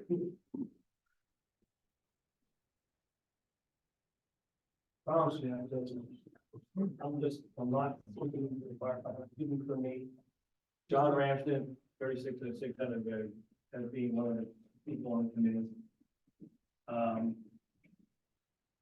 We did a lot of work as Jen, we did look around for the truck, for its stability, and for its accessibility and versatility for the fire company. We just thought that after looking at, a couple of you guys weren't here for the initial presentation. We went around and looked at several different ladders and thought that this one felt much more versatile, especially like the water rescues, bridges, things like getting bridge off of, because that truck gave us that ability. Not just for parapet walk, it was a very, very versatile truck. As far as the firehouse goes, since I was the one that happened to mention I'll take care of the renovations to the firehouse, it'll fit. I talked to Bustamante Engineers initially, and they will make up a digital presentation or whatever, of what is needed to go into the firehouse. And I believe at that time, you could probably review the records and all. I think at that time, it was like I said, under 40,000 or under 50,000, you could do the renovations. Don't fit with the modifications. I don't know how it wouldn't, because I'll modify it to fit it. We have roughly 12.5 in there now, we need 12.9. I mean, the first beam that's there is 13.2. The next two beams are 12.5 and I believe 12.3. But depending on how you modify them, there's a couple ways of doing it. The initial one was going to be to put a skeleton on the outside and then hold it. I believe that, if you really, let me ask me about that. You can hold up the upper plate of the beam with bolts coming down through, or a simple one. If we're going to do this short term, keep the cost down. You put two posts, you cut the beam out, restructure it, and get your footing. So we would like to have like 4 to 6 inches clearance anyway for the do. I was going to take care of this. I don't know if that's in that letter you got. I'm the one that said I would take care of the cost. As far as the timing on the truck, I happen to actually had a brief discussion with somebody on it that I believe they would do with the truck. And I think right about the two that came through, because they went off the board, because they were out, just like Mark said, when they come on, they go. Which would end up the first 6 That's, Rosenbauer, I believe, was 22 months for the truck that we spent. Was that back original or now? This is just a week, I know that they were I talking. didn't fit a truck and they told us 33 months on it. Had some discussion. And it was in the 24 months for that, for our original truck. As far as the weight goes, my discussion with 86,000 pounds is the federal limit. 80,000. No, it's an exempt, federal trucks are exempt from the 80,000. You're right, up to 86. Up to 86. Yeah, this was Rosenbauer will not let that truck go out of there. Well, they have it listed on their big document, I think 87. Yeah, well, it won't go out of the firehouse. Anything less than 1,000 under that. So, as far as maneuverability, the King Cobra that we spec did have a race cap. And brought as Bruce said, for the visibility, brought the bucket that hangs out front roughly 8 inches higher. So you do have that visibility. What else was it? Oh, maneuverability. We've been driving the KAB tower ladder around the town for 22 years. I don't think we've 23 now. I've been able to get it wherever it needs to go. You can fold to one side and short jacket on the other, just like all these new trucks can. Getting it around, it's a matter of training. Guys knowing how to drive the truck. Don't make a hard left when you're pulling those traffic. You do it the right way. I don't know how many accidents reports we have, they would be on file. With any the tail swing in anything. I don't think there are any. So that's what the committee came up with as far as that. And as Mark mentioned, we did have a concern about the stability of the the flexibility of the ascendant. And we like the ergonomic controls. All the other ladders that we saw all had a joystick control until this one. This has the 3 levers similar to our truck. So you're looking what your lever is and you're moving it around with a joystick, squeeze the dead man, left, right, down, out. In fact, even I believe Denise even ran it. I did. Makes it extremely easy to run. I ran. Situations for that jib also be like, we were down physical job down Carson Terrace. This particular truck with the additional scrub right over the front. You go in there with the railings on like the lower end, go right over a railing. With our prior truck we had to go over to the side and then go in. So accessibility and scrub on that truck is much greater. Yeah, you got a shorter reach out the front, as we discussed. But with places like the creek down here, what's it called, the new places, you have limited access when you're pulling in. You don't have a lot of maneuverability. To get the truck exactly in that perfect place. So we wanted the ability to reach out pretty much anywhere in that truck. You get up out of bed, off you go. You can go 10 feet out the front, you can go on the ground, pick up your guys off and go. Or you go around and pick them out the back. And that's what we saw in that truck. And the loss of the compartment space, you're correct. We do take a lot of stuff on that truck. That's what that truck typically does. It's to haul all the stuff with it. You need it all. Maybe not a lot, but you need it periodically. But that's where we are on everything. I'm resentful. This is all my view on things. And I think it's actually $100 or so cheaper than even with the renovations to the firehouse at 50 grand, it'd still be $50,000 to $75,000 cheaper than Pierce. So, and if it needs to be renovated, if you guys don't want to have it done, I can get engineers to do it and make it right. It'll go in there. Just a matter of doing it right. I don't know what Mark the capital is. I can wait for the crew. No. He's not a builder. They had a slip-up lift on 12 Tuesday. but then it was between back with 12.9 and they were found it. So a little higher. If need be, we'll make it work, but I have to say, John, have you ever worked with the peers that he recommended? I have not, Yeah. other than the fact that when we sold it one day. Did you like it when you ran it, when you had it? So it was a good number 2. That was your word. That was my thing. It's a good number. It was a nice number too.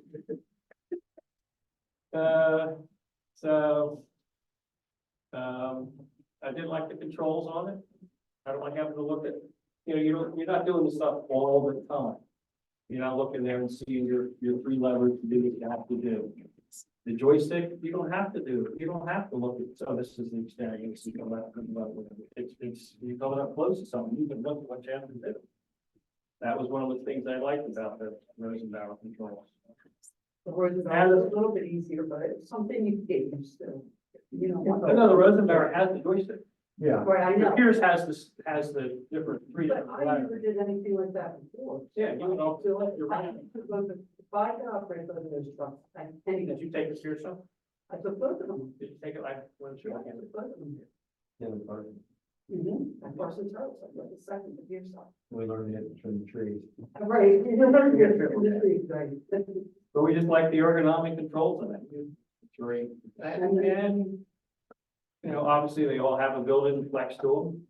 So that a little bit more than I like. Or we like. And the apartment space, it's one thing we just weren't crazy about.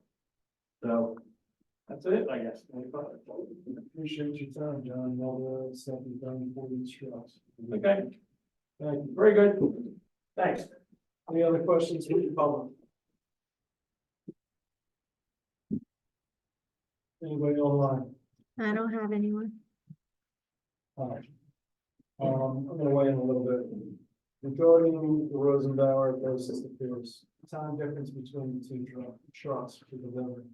You're looking at anywhere from 19 to 12 months on the delivery time frame. I know right now that Kami is at end of life, is what I'm being told in Huntingdon Valley. And we have two on that, when the latter's already questions and stuff on the recertification on them. I understand that. You guys have been waiting a while for a truck, and I understand and appreciate that as well. Additionally, one of the other main concerns I have is the weight of the apparatus. Even if it removes the fact that we have 86,000 pounds. Once you add all the equipment and everything else that you carry on that, it may be over. So it all depends on what you're looking at that. Whereas the Pierce has a lower weight. The other primary is the station. I know, John, you're saying you want to take the modifications needed to the station. But with the anticipated lifespan left on that station, is it really worth it? And doing that. For those reasons, I don't think it is. And we'll defer, Peter says my recommendation on that. I'm gonna make a motion for $3,025,000 authorizing the bid for the Pierce ladder and the Pierce engine. Second. All those in favor, please signify by saying aye. Aye. Aye. Aye. Any opposed? I abstain. I don't think I know that, make a big decision. So. Now you're helping me look at what that, just so, you know, the motion. So just as always, in board order, Commissioner Helton. Ward 2, Commissioner Pace. Ward 3, Commissioner Blanks. Abstaining. Ward 4, Commissioner CANALE. Ward 5, Commissioner Mueller.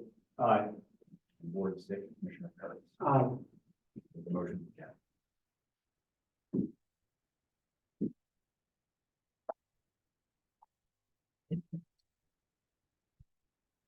All right, next up on my agenda for this evening is the public safety reports. Chief Scarlett. Thank you.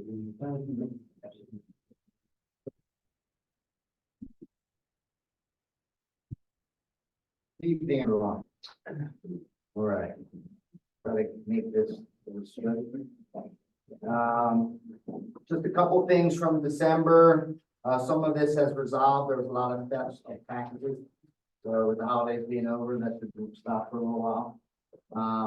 Again, 2 stolen vehicles where residents left their keys in their car. The modern vehicles with the key fobs, people are leaving the fobs in their cars, and people are going in through unlocked cars, looking for the fobs and stealing cars. So we lost 2. We recovered 1 from Philadelphia. So that was a 2 for 1. We lost 2. We got 1 back from Philadelphia. We kind of had our normal fare of DUIs, thefts. We had several noise complaints over the holidays related to fireworks and New Year's Eve. Those were handled by our officers.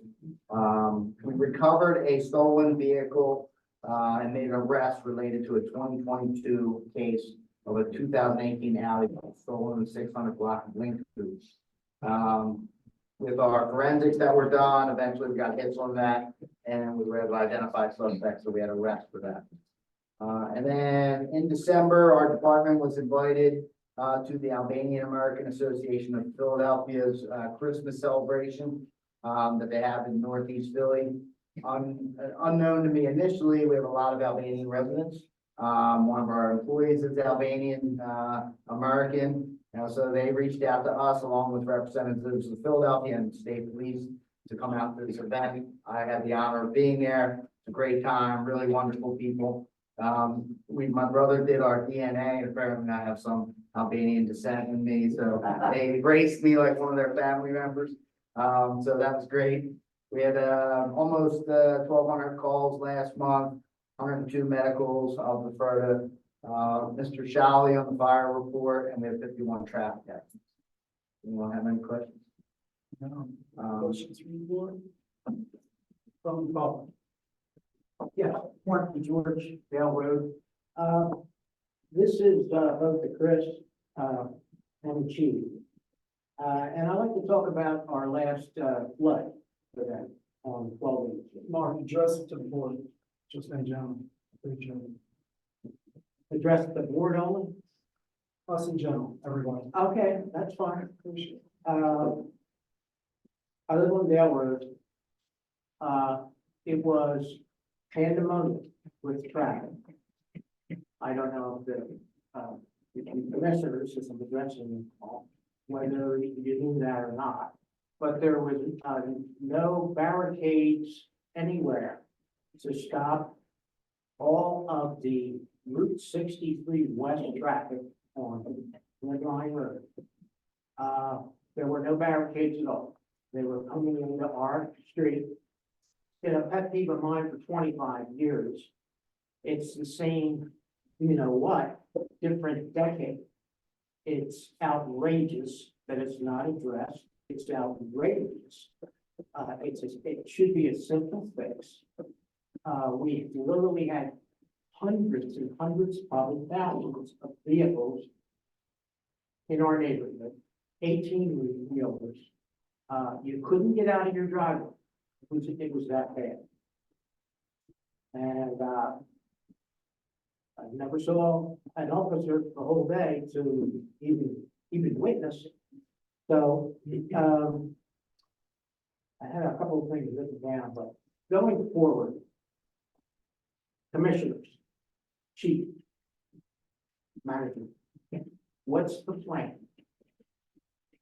What is the plan to relieve this misery that we suffer every time there's a flood or a problem with a railroad gate?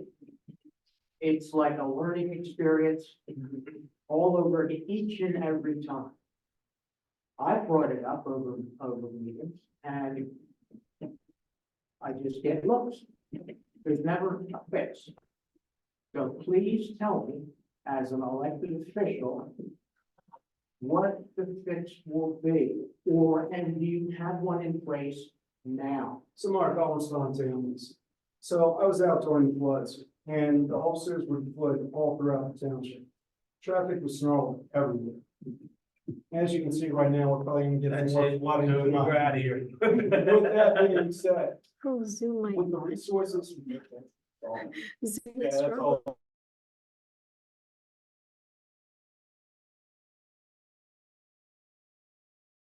It's just here. Yeah, I'm just. With that being said, the resources are limited in events like that. There was numerous people doing water rescues down there. The officers needed to be deployed to the highest priority areas than handling traffic going through some of the neighborhoods. I agree with you. We need to put barricades up and try to block off all the intersections that we can to limit that. But with 63 being a primary route of travel and with it being terminating right there, it would be nice if we kept it shut down at Red Line and Pine instead of diverting it through the neighborhoods. With that being said, you're still going to have an overflow, and there's no way we can be everywhere at all times. I don't accept that. That's an That's all right. Well, Excuse me. it's your opinion. It is my opinion. It's inexcusable. I don't want to hear the fact that it was a rare event. This storm was forecast for 5 days in advance. No one in the township had the vision to say, how about if we get the barricades placed? There were no barricades. This is a first-class township. You all took an oath of ethics, a code of ethics. Please don't default to me that we were doing everything we could. We called the township. Where is Chris? Chris wasn't in today. That's unacceptable. We have an emergency situation and our manager's not in. Give me a break. This is an honest request. I want to hear a reply from Chris or the chief. What is the plan? Mark, So that it one doesn't question for you, please, if I Yes. may. Did you call the police and tell them about the traffic and? No. And why? It was, it was overwhelming. It's happened. It's happened to me, us personally, 20, 30 times. Yeah. I've done it. I've got the most 911 calls on my shoe. And I don't want to add to the pandemonium for something like that. It shouldn't be my job. It shouldn't be the job of a resident. I'm just, I just And, wanted you to know, know that. yes. And this went on over, all right? So again, where was the police? I don't, it's unfortunate you have water rescues. But if as commissioners, you keep approving all these developments, and here comes the floodwaters. So what do you expect? And then don't we have more It's losses? up. Thank you for your time. No, Just a second. I just watched You just watch what? your time. I'm Uh, just saying, please wrap it up. you know what? I don't appreciate your abrasiveness. It's as simple as that. I'm looking at you right now. Please, don't act like that. I'm a taxpayer. All right? Don't tell me I'm out of time. Mr. George, we have to have time limits. That's right. Okay, but We have to. you're not a commissioner. Excuse me, Well, I'm the parliamentarian. no, that means nothing. Show me that in writing. We're in the police chief's report and it's public comment on that. So, yeah, I think you've had a lot of time. There's other people that may want to speak. Okay, Thank but you. again, it's a commissioner that I'm dealing with, not you. Mr. DeGeorge, I believe you have a valid point. I cut you off. I live in Ward 2, the cars are coming across Wells, back up Packard through Moreland Road, through Pepper Road, and I'd much rather have traffic in front of my house and have the cops concentrate on the water rescue and have cars on my block, and come stop cars on my block and leave people at a water rescue. So just for the police department's response, okay? We have worked tirelessly on addressing issues with Dale Road for the last 5 years. I'm sure some residents will speak on my behalf for the work we've done over there. We have created a system of barricades that we set up in advance. On this one particular day, one illusion here is that for the last 5 years, it's been the same as it was for the previous 26 that I was here prior to that. It is not. We've worked very hard to make it better. And the fact that any resident from that area wouldn't acknowledge the effort that my police department and our officers and me, myself, our highway department has made to improve the traffic issues in that area, that's just not fair, not honest about the situation there. But you are entitled to your opinion, and I'll allow that. One set of barricades that day up at Pine Road and Red Lion Road didn't get put in place. The officers have many emergencies to deal with during the initial closing of the roads. You cannot predict exactly when the water comes down. Some days it doesn't come down and flood out. Other days it takes longer. So as soon as they recognize that, they try to get additional barricades. It has been much better over the last bunch of years, much improved. So, we will continue to work hard and to serve you and all of our residents to the absolute best of our ability. But protection of life comes first. Protection of life, of people in danger in flooded roadways, that is the priority number one. The second priority is making sure traffic doesn't divert there. If I could call out the statistics of the amount of ghost cars, the amount of enforcement that's been done on Dale Road, there would be many other residents that would be jealous of the attention that the Lower Moreland Township Police Department has spent on that stretch of roadway in this township, because we can't be everywhere.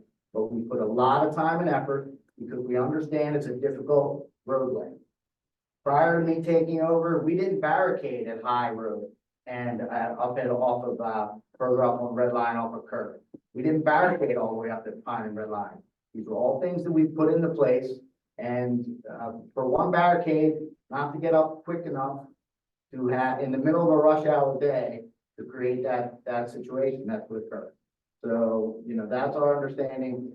Myself and DPW work together. As soon as we heard about it, we brought it up at our staff meeting. We republished the list to every employee to make sure no more mistakes would happen. We can't guarantee that we'll always get the traffic shut off quick enough to prevent that from ever happening. There's just no way. There's been other events, there's been snow events, there's been accidents that have created those things. We don't have barricades out in those positions at that time. It is a challenge for a inner ring suburb bordering Philadelphia with a state road that goes right near your street. Sorry that is where you live and that is the difficulty there. So that is the work that we've tried to do, and, we will continue to do our best. I assure all the commissioners and all the residents, we will do our best to make sure that traffic is diverted to the best of our ability. That's what we do, so. Thank you, Joe. Chief, Go ahead and give your info one more time. Chumping Day, 2472 Dale Road. 4,000 to the right as you go down Dale Road. That day, and me and you have an open relationship, we have a great relationship by call, we get things done. We do put ghost cars there. But that night, that day, them barricades were placed 20 foot past Dale Road. 20 foot past Dale Road. And as Mr. George mentioned, we have the traffic coming in, and I know my section lost power that night. Okay, we didn't have power until the morning. What woke me up was air brakes. It was a tanker truck, a gasoline tanker truck in front of my home. And my front door to that street's probably 35 foot, 40 feet. Okay, that's what's alarming to me, that these barricades were placed past Dale Road. Okay, with a fire police personnel there. And we did miss Pine and Red Line, which we understood that it was missed, but I don't understand how that barricades can be placed 20 foot past Dale Road. And no one can say, well, wow, we need to go up there and place these barricades up there. No one took that initiative to stop that amount of traffic coming down a residential neighborhood. And I get it, there's tons of cars. It gets diverted to Moreland Road and people will come into Joe's section of the neighborhood thinking they can go around and find their ways around. They eventually go back up and they come speeding around up Dale Road when they realize they're just going around in circles. But I didn't understand why the barricades were placed past Dale Road with a fire police there. And why didn't no one tell him to move up 500 yards to Pine and Red Line to divert this traffic from the residential areas? We had tractor trailers, we had moving vehicles, we had construction vehicles, and I don't think that, I call it a bridge. Steve, what do you call that? What's a culvert? Culvert, going over Dale Road, if that is weight limited for what we had that day on Dale Road. Okay, that's all I was getting at, that they placed them barricades 20 feet past Dale Road, but no one took the incentive to think, whoa, wait a minute. The barricade should have been placed at Pine and Red Line. That's the simple end of this conversation. It was in the wrong location. And we have two sets where you're talking about, one on your street, and we have another set to make past line of defense before you go to the water. So. Oh, I get that. The fire police officer put himself in the wrong position, that's an issue. If the DPW guys, a human being made a mistake, and put the barricade in the wrong, but over the last 5 years, Mr. McCabe, since you're speaking, has it improved? It has, but in the last 5 years, we had several incidents too, where we've had a large amount of traffic. It has improved. Better. All right. Yeah, no, I'll give you credit, some more credits too, it has improved, but when you see that amount of traffic in that short amount of time, going through back and forth, pulling in your driveway, backing out, stopping traffic, that's just people thinking, I need to get the hell out of here. I need to get to work. Okay, sorry, Bill, I sorry. appreciate it. I just want to keep it moving. So you know, Sorry, Chief. Yeah, you need to get out of here, yeah. No. Anything from Zoom? No. That takes me to Fire Marshal Shower.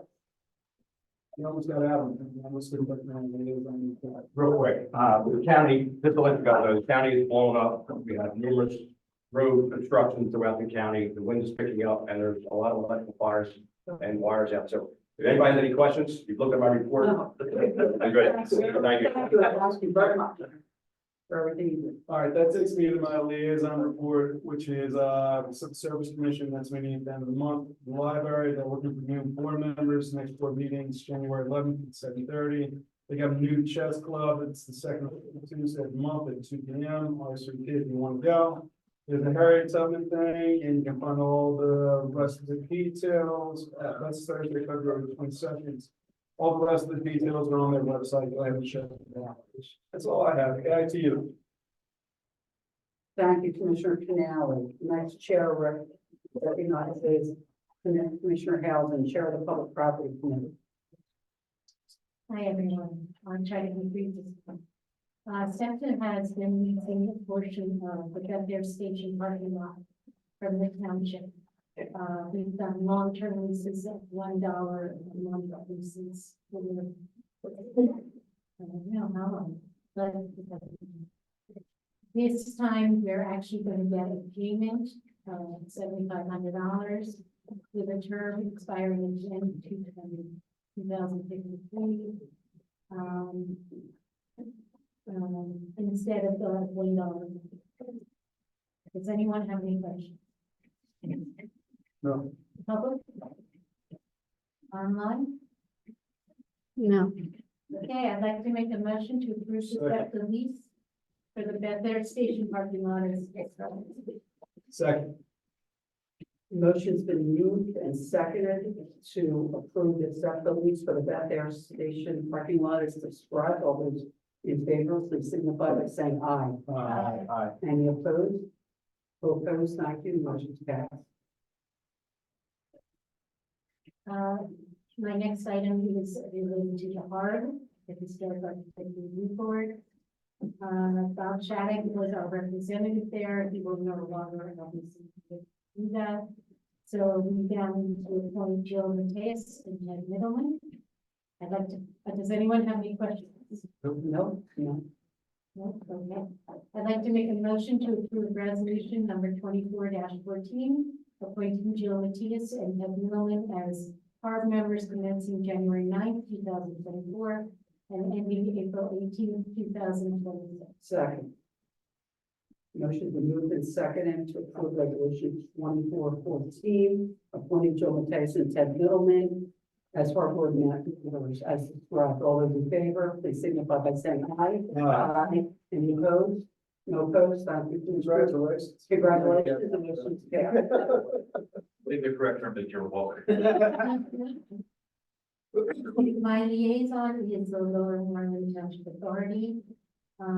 They met on January 3rd for both the regular meeting and their reorganization meeting. The chairman was Frank Spada, vice chair Jim Sale, secretary Colleen Malpisi, and the treasurer is Gary Kamara.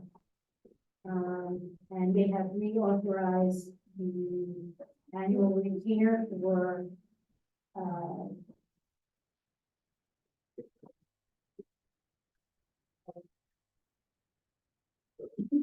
I'm sorry, guys.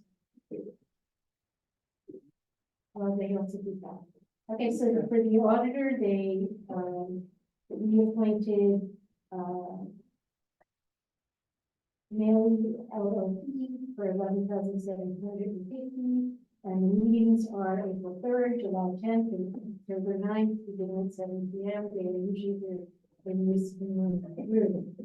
Also at that meeting, there were several texts presented, nothing significant, and it was stated that the quarterly flow report has been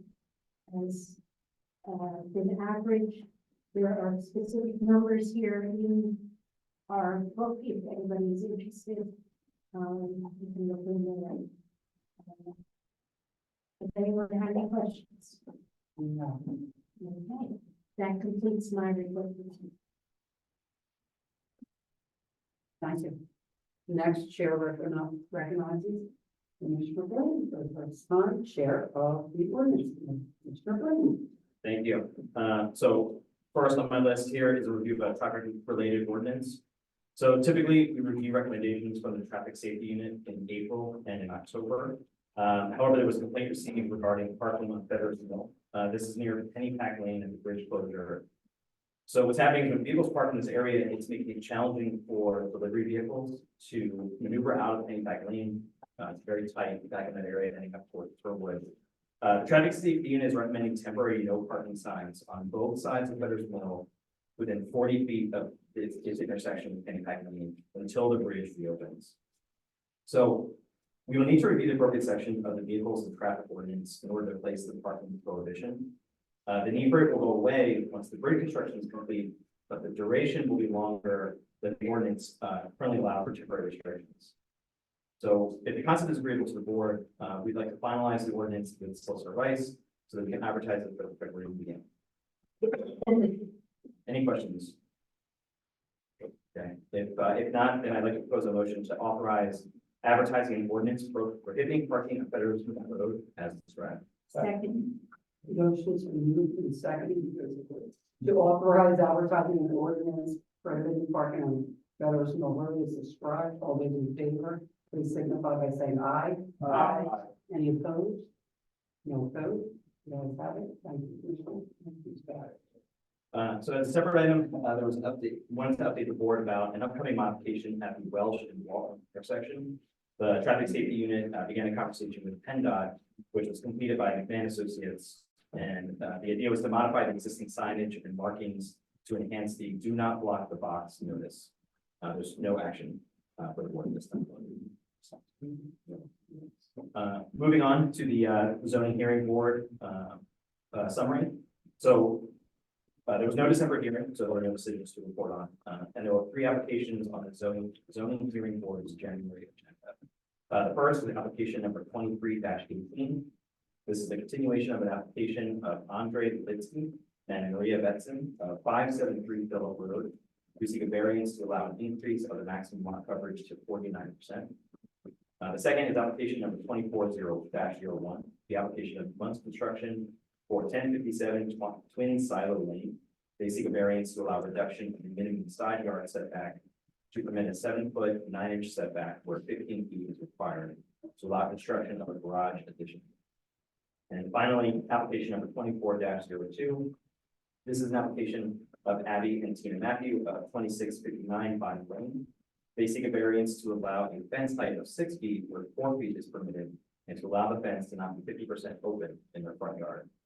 The zoning hearing board will also reorganize at the beginning of this meeting. This meeting is next Thursday. They meet every third Thursday of the month. And finally, for my liaison report, as a liaison to the zoning hearing board, I just read out the hearing board agenda for the next meeting coming up. And as a liaison to the building code board of appeals, there is nothing to report on that. Thank you, Commissioner Blaine. Next chair recognizes Commissioner Pease. I'm sorry, Bones, Go ahead. Judy. but the application of Munz Construction 24. That is, they want to increase the maximum lot coverage to 49%. We don't know from what they currently are. And it's zoned residential, but there's a business. Am I reading that right? So I'm scrolling through to get to the memo that. Yeah, it's a contract going in for that. Well, Wait, so in the way that that's advertised, Munz Construction has a business location 201 Buck Road, but it is. Right, yeah, But it's Sportsman. but it's for Twin Silo Road, which is a single family road. But that's for side yard, not for increase. The 49 is so Oh, that's certainly. it's a residential home. That's and that was going to help with mobility around the exterior and stuff, right? okay, thank you. Sorry about it. Okay. Next chair recognizes Commissioner Page, Chair of the Public Works Committee. Mr. Bailey. Thank you. Item D, Public Works. Picking over the. Good, you have anything, potholes, traffic, and so on? So just give me a call, potholes, here's a call, it's on the paved road, we'll call it in, take care of it, we either don't fill that, and the other, when you move on both sides, you guys do a call. I have a question, Steve. Philmont Ave, the septic station, or I'm sorry, Pine Road, Philmont septic station. Well, I'm now following you on that side. Who owns that grass area? So, that's this property, right? Want some time out? Roughly, I'm out on Pine Road, with that grass area next to Ryan's, all that trash and. Septic. Yeah. Around. So is there something we can do from a code standpoint to, study them or do something, because it's still, we can drive They don't down. respond very quickly, but we can go after them for. I don't know if you've seen it. We got a new sheriff in town. Yeah, we can get through this every couple of years. Okay. We'll get it, we'll get something. I got off the train and I'm. Yeah. All right, well, good to know we don't. That's all I got, You're good. But. Well, you don't W liaison. PBAA right now, the basketball season, in-house started up. I know Saturday was the first day in-house, so there was a lot of confusion with, kindergartners were supposed to start at 8 a.m. and there was pickleball players in there. So kindergartners, hot and heavy after the folks playing pickleball. But, just if everyone could just let people know about pickleball, that Saturday mornings are now, that HVA basketball, we do have a tournament. It is a, good, there's a calendar now, when you have calendar from my office, there's a calendar posted on the website, right behind you. You go in there, it's all the time, the opponent who's in there, so that if you want to go in between, the gym is open from 7 to 10 o'clock at night, so. Can we, post a link to the calendar on Facebook? If you go on now, it's pretty much filled up with HBA, and you gotta look at the times.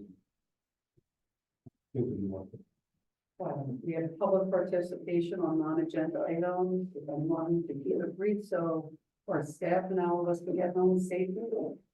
We can address the board. Want to make an announcement that Lion Road in Philmont is going under right now, so when we go home, do not go that way. Okay. Red line, Thank you, Chief. Thank you, Chief. George Galway. Two meetings ago, I brought up the fact that, Western is still using their emergency access road publicly. And anything coming? Yeah, Mark, we looked into that.